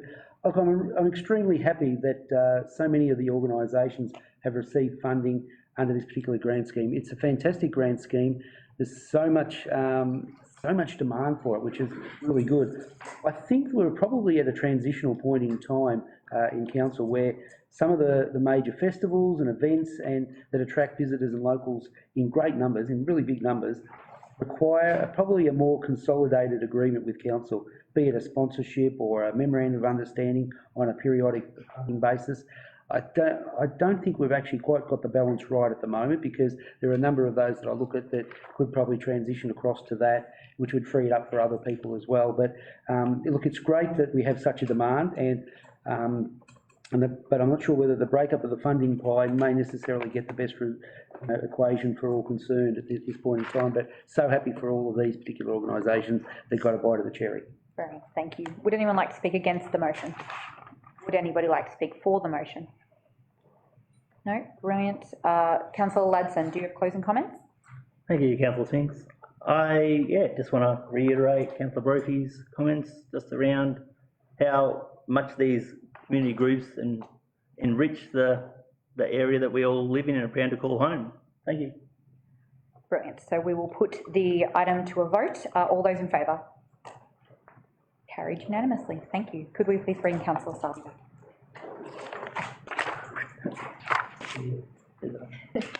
Whoever is with you. Excellent.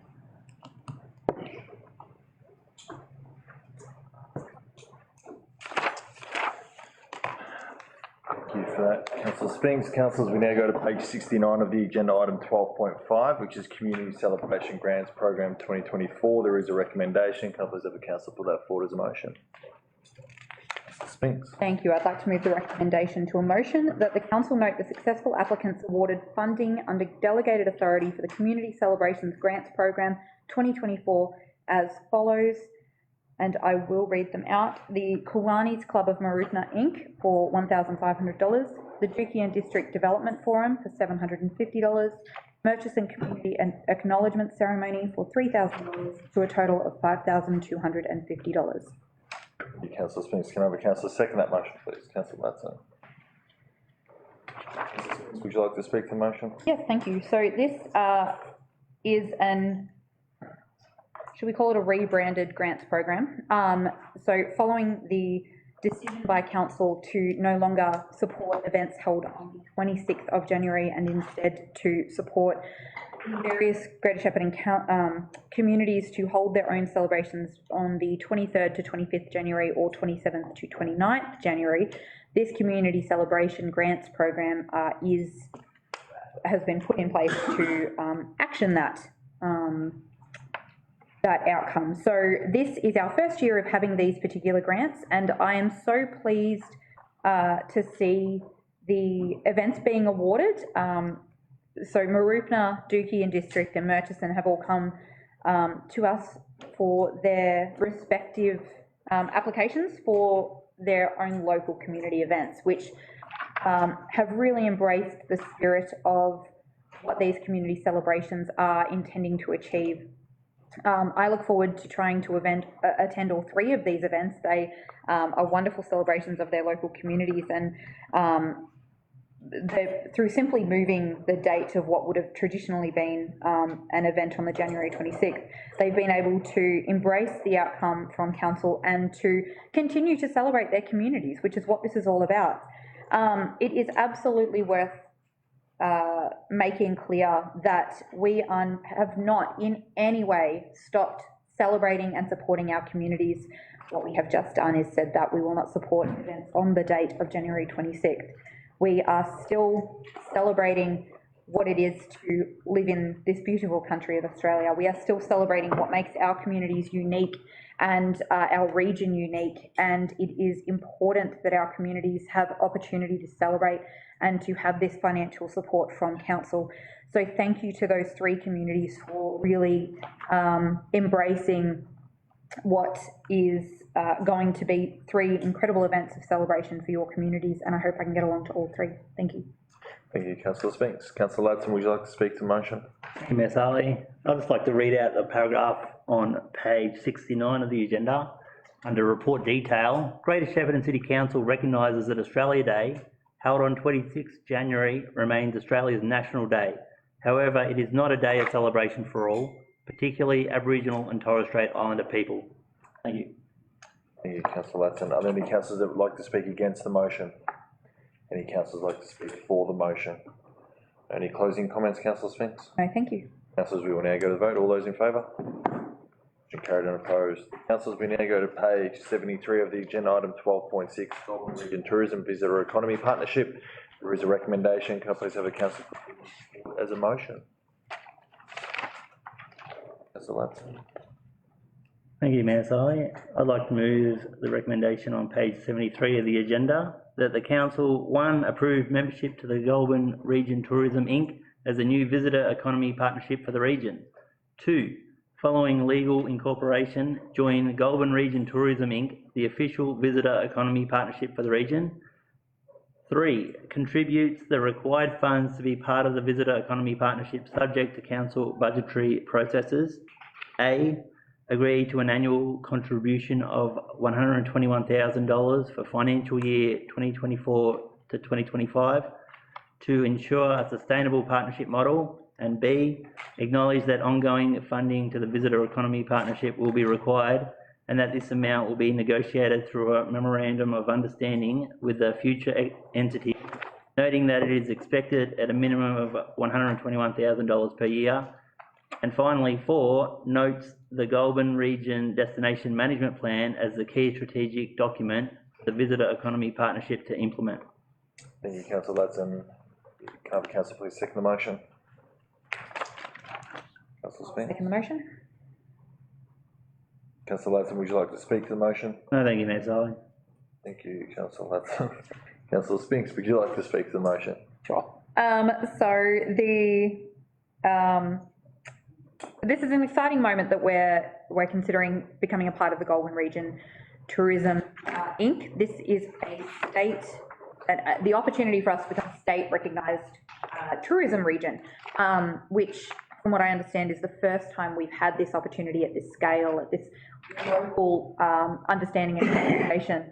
And as I believe it was described, it puts us as a puzzle piece in the tourism of Victoria for the first time ever. And what it really means for us as a council is that it can, something that we've been essentially trying to do on our own and with the support of the local groups that work towards, all in collaboration, work towards increasing our tourism and our love of our region and sharing that with Victoria and Australia and even beyond, is now we have the opportunity to elevate that to a much larger collaborative level with the state government and with our fellow councils to being Strathbogie and Mitchellshire, to become a region that's recognised for what we do best. We are not on the Murray River. We are not, over in Bendigo. We are not over in the Alpine area. We have something special right here. And there's been many years of work put into trying to elevate us to the next level. And I think this is hopefully what that partnership is going to do. It is a large financial contribution. We are paying, arguably will be contributing the bulk of the contribution between the 3 councils involved, which often is the case because we are the largest. We are certainly the centre of the region. But the idea is that contribution will pay itself back and more in what it is able to generate for our community in tourism, in visitation, and in the success of our local tourism businesses and accommodation and beyond. So this will be the first time we are entering into this partnership. It's for an initial 1 year and then entering into the memorandum of understanding for the 4 years after that. And I think that it is about trusting that this is the right direction for our tourism efforts to go into. I think it is certainly just a why do it alone when we can do it together. The benefits that are available to us, and when I say us, I mean the region, not just council. It's about the industry and all of us really understanding what makes us special and being able to promote it at a much greater level to everyone who might want to buy from us and come and visit us. So I think this is an exciting opportunity for us to step into, and it's the first time as well that the Victorian government is really putting budget behind it because they believe in us and they're willing to support this partnership.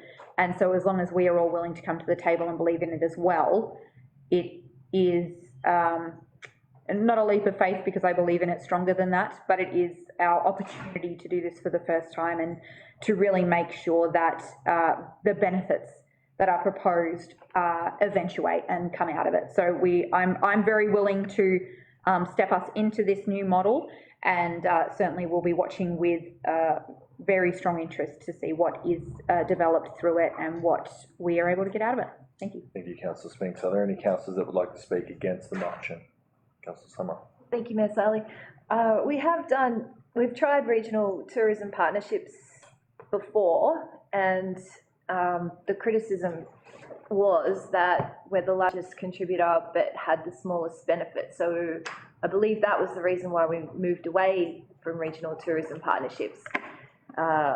we started sourcing tourism enterprises in-house or local, and that seemed to have better bang for buck than what's being proposed, because there's no tangible plan on what's going to happen here. We're just following through process, signing up to it and hoping for the best, which didn't work last time, so I don't understand why we think it's going to be any different.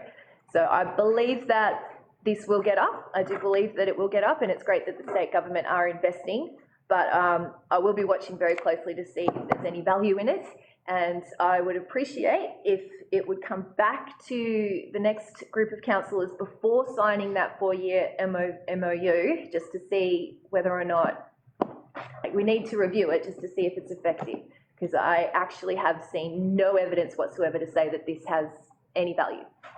Okay. Thank you, Councillor Summer. Are there any councillors that would like to speak for the motion? Councillor Brophy. Thank you, Mayor Saley.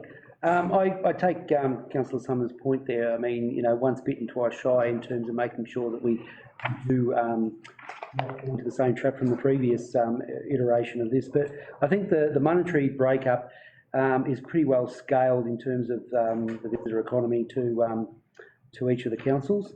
It seems pretty expensive, but prior to the disbandment of the previous partnership, we were contributing pretty much, not much less than what we're contributing it for now. So in comparison, that's probably okay. It has been an incomplete jigsaw, and now we're one piece of probably the best piece actually, ready to be slotted into that particular jigsaw. I think I'm looking forward to that. I truly hope that this partnership, Mark II, is really successful. The synergy, the advertising, the direction, the collaboration, all seem to be on song. I just hope that each council's contribution is in harmony with the whole tune. Great, thank you, Councillor Brophy. Are there any other councillors that would like to speak to the motion? Mr. Dobson. Thank you, Mayor Saley. I think it's been mentioned before. I think Councillor Spinks mentioned that we don't have the rivers, and we do, but we don't have the Murray, and we don't have the high country, but we've got plenty of other things. We've got Sam, you know, we've got the Botanic Gardens, we've got our walking tracks, and we've got lots of areas where we can really leapfrog into other areas. And I think, and I see Vicky's here, thank you for coming, Vicky. And I think it's very important that this council continues to help those organisations around us to attract people. Because not only is it just this organisation, but the add-on effect of retailing, of other areas, hospitality, accommodation. Everybody gets a bite of the apple. And as I said before, we don't have that go-to destination, but I think we can put it all together. So I support the motion. Thank you so much, Councillor Dobson. Are there any other councillors that would like to speak to the motion? James. Thank you, Mayor Saley. I think one of the strengths of this recommendation too, as well, and the partnerships, is the regional tourism teams, is that you've got the local industry representation geographically, from representation right from across the three councils. The other one that's pleasing from my point of view is you've got traditional owners' positions, and you've got two tribes involved in that. You've got Yorta Yorta Nations, and you've got Tanarong, which there's two sections of Tanarong which cover for the Mitchell Shire and also in the Strathbogie Council as well. So that's will form a bit of a strength too in moving forward in regards to partnerships, and partnerships are a strength. Recognising some points taken out from Councillor Summer in regards, we've had this before, we've had little aspects of this before, and yes, they haven't worked properly, and we've basically been reinventing the wheel. But having those regional representations equally geographically across the councils, I think will form that strength in regards to that partnership. And I'm really looking forward to the opportunity to highlight new initiatives too as well, and new businesses that have stemmed from this too as well. And I think that will provide the catalyst and an opportunity for some growth in this process too as well. So I'm looking forward to what will stem will emanate from that too as well. So support the recommendation. Thank you, Councillor James. Are there any other councillors that would like to speak to the motion? Councillor Abdullah? Just briefly, I do share some of the concerns that my fellow councillors have raised, that we have kind of seen this. It looks like that we are taking the whole, after taking the whole circle, we have come to the original point whereby we did have this collaboration and this similar model, but it didn't work previously. But at the same time, yes, we do not want to miss this opportunity. This is about a whole new framework that Victorian government has come up with, this Visitor Economy Partnership Framework, and it's about the whole of Victoria. So yes, I think it's not sensible to miss out on this opportunity, but at the same time have to be monitoring it very closely. I just want to highlight that this particular, that the Goulburn Region Tourism Incorporation is going to be an independent entity, and the board membership is, will be including one independent chair. It will have 3 local government area representatives, CEO delegate, 6 industry representations, 1 state government observer with non-voting rights, and 3 traditional owner positions. So I think in terms of representation, this entity is well covered. I do hope that industry, when it comes to industry representations, our own industry partners like Goulburn Valley Destination Goulburn Valley can also get a seat at the table. But if not, then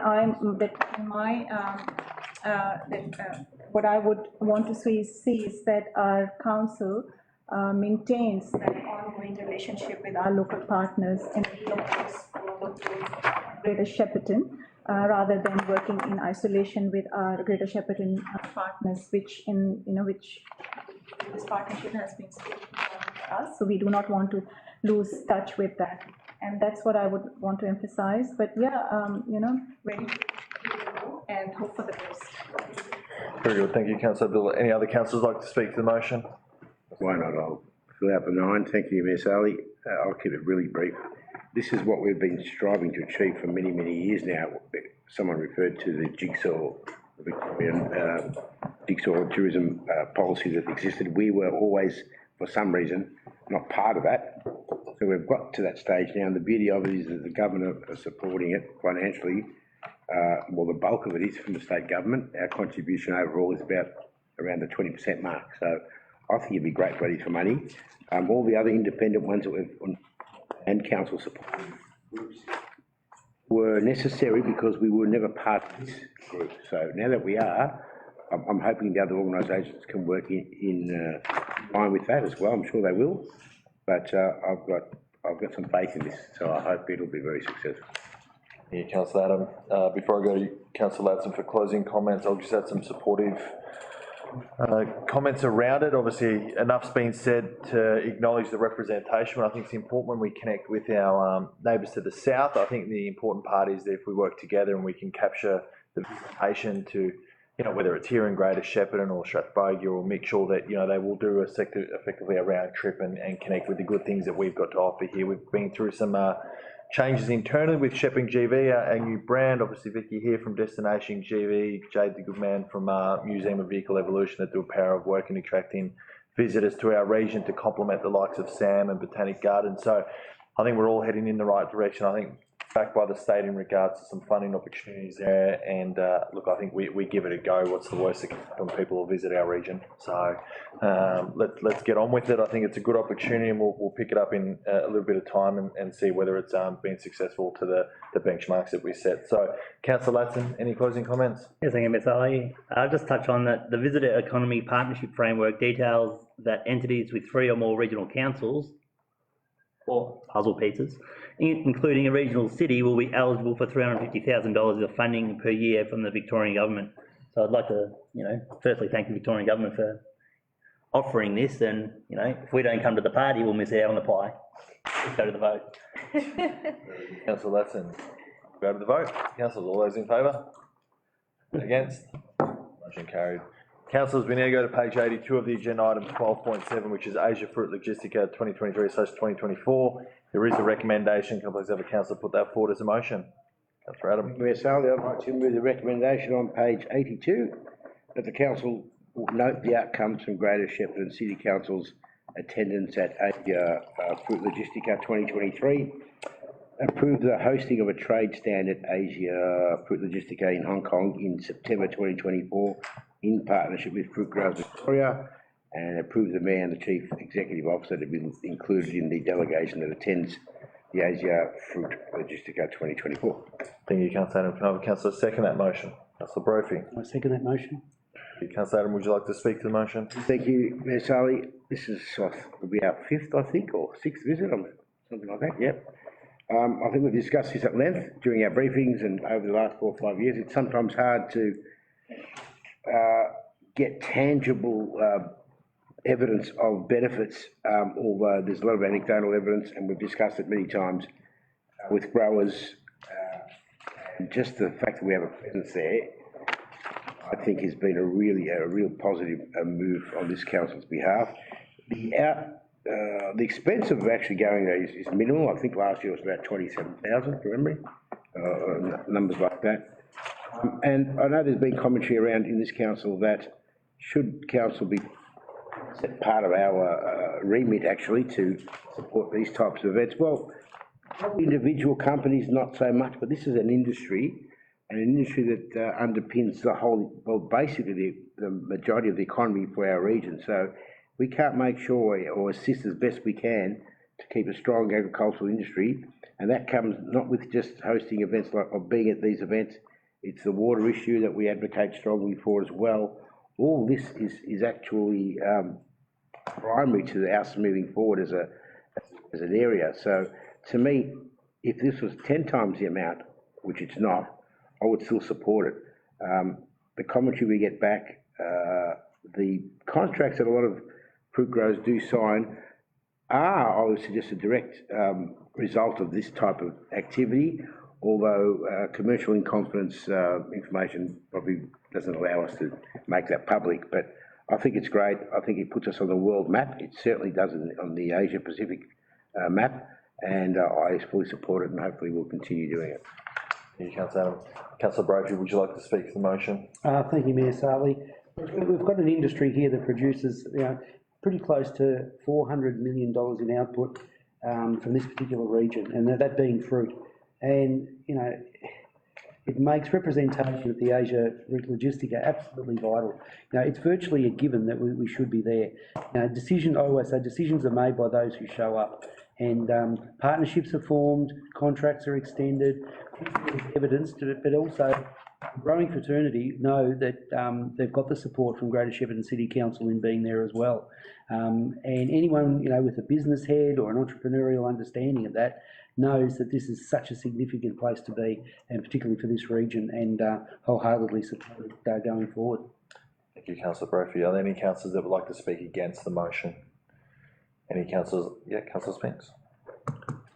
It's not strongly, it's not strongly against, so I just put my hand in the air. But I guess how I'm going to speak to it is that I think it's important to just recognise that this particular trade stand is in partnership with Fruit Growers Victoria.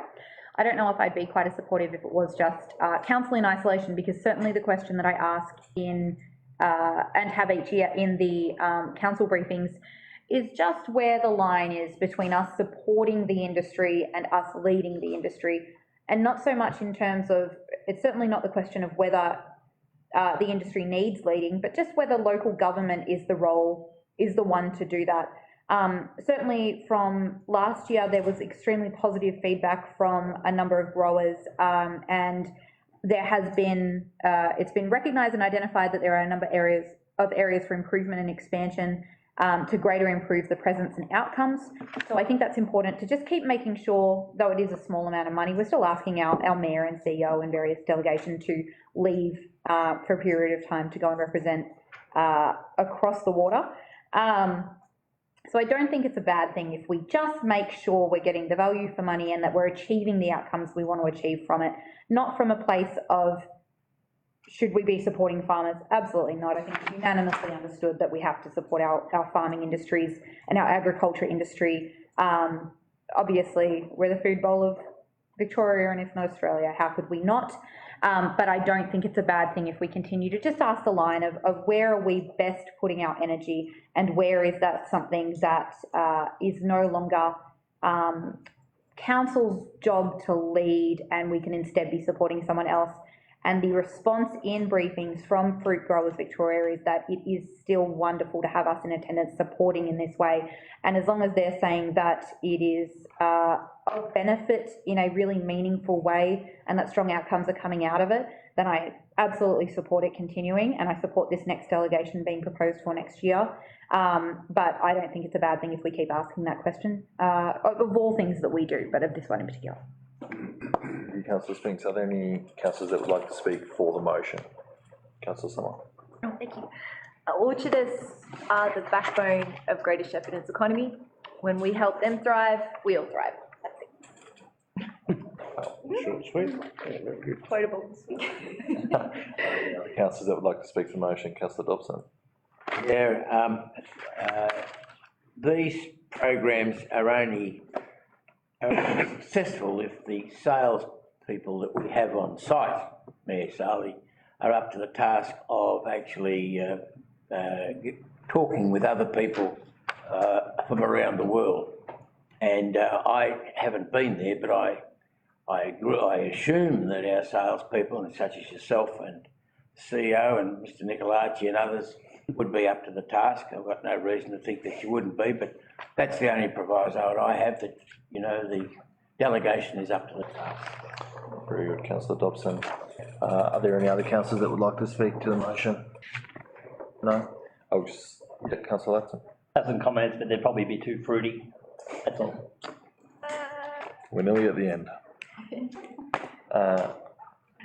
Councillors, look, I obviously went on it for the first time, and yeah, the salespeople that go are pretty good, so we'll say that. But no, it is an important part, and that's why I think the partnership with Fruit Growers Victoria is vitally important. I think it's a valid point that Councillor Spinks has made around the part of my priority to want to support these, that you keep building momentum and you keep going to the next level when you're there. And I think the importance of having this come back sooner rather than later, and obviously to Geraldine and your team that work closely with myself and Fruit Growers Victoria to get this going, is that on the back of this visit there is genuine interest in Greater Shepparton. I mean, we were literally the only regional council then. That's a question asked, well, okay, why, you know, why were we the only ones? Well, I mean, you know, we're clearly the most proactive and wanting to support and keep recognising that we are the food bowl of Australia. And I think it's not about if we are or we aren't, it's we are. And I think we need to be really strong around that. And that visual presence there is so important, that when growers come there and they have a sense of belonging and confidence that we're there backing them and supporting them. So what happens is, the ones that are there with the titles, which is Council and Fruit Growers Victoria, we do our bit, so the growers help support us. So we leverage off one another to keep growing the region and showcase what we're doing. There are partnerships that we will share some of that detail through the briefing, which is very beneficial. And I mean, you know, we put so much money into events and activations and supporting so many other industries and our visitor economy sector and other parts as well. And I think this is a small bit, as Councillor Adams said. I mean, I'm not sure what the appropriate amount would be, but I think it's a small contribution to showing that we are fully committed to supporting the food bowl of Australia. And I look forward to expanding on some connections that were made earlier this year. And yeah, the sooner we can plan it, I think the better outcomes you get. But it is a really quick trip. Absolutely, if I'm going to leave my family and go to Hong Kong, you're literally in and out as quick as you possibly can, but obviously there to achieve an outcome, and I think we've achieved some positive outcomes, and that's why we keep going back. So, closing comments, Councillor Adam? Yeah, just quickly, I just want to say there, and what Councillor Dobson said, the delegation's duties are to sell the name in the region and put it on a, as I said, on a world scale, but up to the growers and the orchardists, like, and the VFF, they're the people there selling the product. We're not directly selling anything apart from the concept that we produce a great quality product, which we do, obviously. And growers seeing us there, it's a morale boost to them. It really is, knowing that we support their enterprise and their industry. Because I would suggest if we weren't doing as much as this. I mean, I haven't got figures to support this, obviously, but there may be some to just give up and drop off because of all the other issues they're facing and challenges like water and what have you. Knowing that we're there flying the flag gives them some confidence to keep going on with their enterprises. So, as I said, I fully support it and hope I can continue on. Thank you, Councillor Adam. Councillors, we will now go to the vote. All those in favour? Motion carried, unopposed. Councillors, we now go to page 87 of the agenda, item 13.1, which is MAB Large Natural Gas Site Collaborative Contract. Is there a recommendation? Can I please have the councillor put that forward as a motion? Councillor Dobson. Yes, I'll move that the council approve the Municipal Association of Victoria Natural Gas Large Sites Collaborative Contract for Aquamoves at an estimated cumulative value of $1.8 million, including GST, over a 3-year period. Councillor Dobson, can I have a councillor second that motion? Councillor Latson. Councillor Dobson, would you like to speak to the motion? Yes, as much as we'd like to see gas, I suppose, decrease over the years in terms of an energy source, at the moment, that's what we've got. And in saying that, you know, we've got to put our best foot forward. And as been shown in other areas, collaborative approach is the best way to go. You get best value for money, as they say. There are 12 other councils for large sites, natural gas provision for large sites, and for Shepparton refers to the Aquamove site.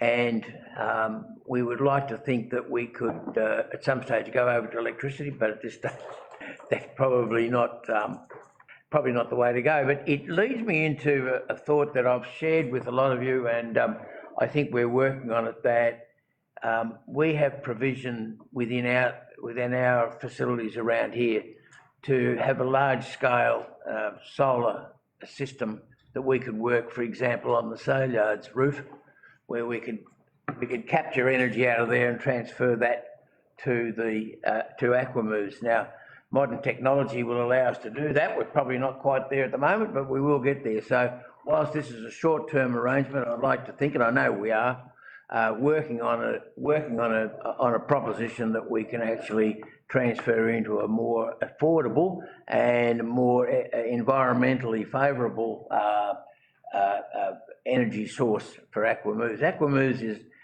when you think about it, it's a terribly expensive place to accommodate because of outdoor, you know, there's outdoor pools as well as a lot of indoor pools and a lot of sections of it. So this is the best we can do at the moment, and I think it's a good deal, but I'll be looking forward to the day when we don't have to worry about having gas down at Aquamoves. Councillor Dobson. Councillor Latson, would you like to speak to the motion? Thank you, Mayor Sally. Just further to Councillor Dobson's comments, page 87, there's a paragraph. It is recognised that our council have a strategy to reduce gas supply as part of the zero emissions targets. However, the planning and investigation underway for the Aquamoves site to switch to an alternative energy source is currently planned to happen in approximately 3 years. Therefore, the 3-year contract is not expected to delay plans to switch Aquamoves to an alternative green energy supply. Thank you, Councillor. Any councillors like to speak against the motion?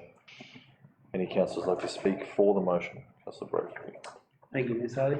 Just briefly, that this collaborative negotiation, and really at its best, it's delivering value on reliability, it's delivering value on price, and it's delivering value in a fixed tenure.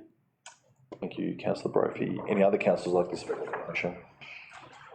No, this is obviously an important step in getting some affordable resources through to, as Councillor Dobson said, it's very expensive to run Aquamove, so hopefully this agreement that we're signing up to over the next 3 years at least offers some sort of stability in regards to the costing, and yeah, having the gas there is an important part to heat the necessary pools and everything else that go with it, and yeah, look forward to having the outdoor pool heated soon.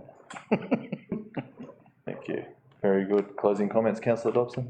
No, you've closed the comments very well, Mayor Sally, thank you. Very good. We'll now go to the vote. All those in favour? Motion carried. Opposed? Councillors, we now go to page 91 of the agenda, item 14, confidential management report received, item 15, documents for signing and sealing nil received.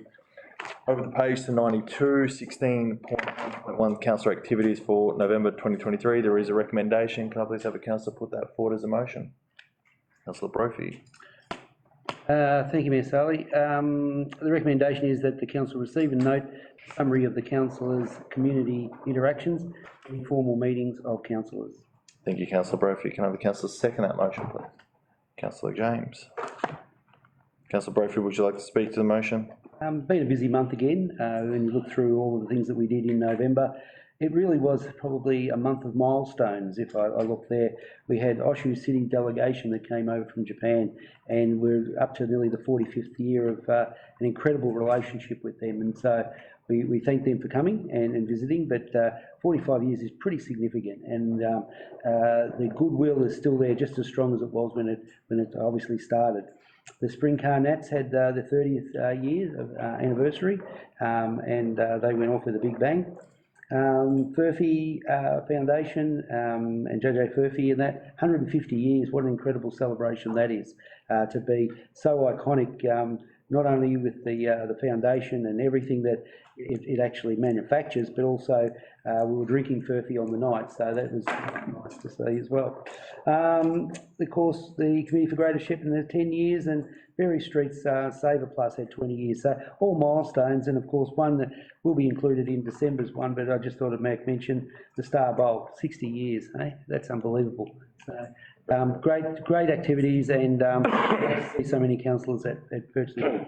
Very good, thank you, Councillor James. Would you like to speak to the motion? Thank you, Mayor Sally. Yeah, there has been some excellent activities and events throughout our region during a month, and it seems to have just been an extension of the whole year, really, in regards to the region and how successful we are at running these programs. But there's significant events that have happened. But I just wanted to point out a couple, and one which is very close and personal to me is that Stephen Neff, or Neffy's Walk, which is Stephen Neff, works for Rumballara Aboriginal Cooperative, and he is being proactive in regards to highlighting this particular issue, which is prevalent in our community too as well. And I just wanted to say that was significant in regards to an education process to our community too as well about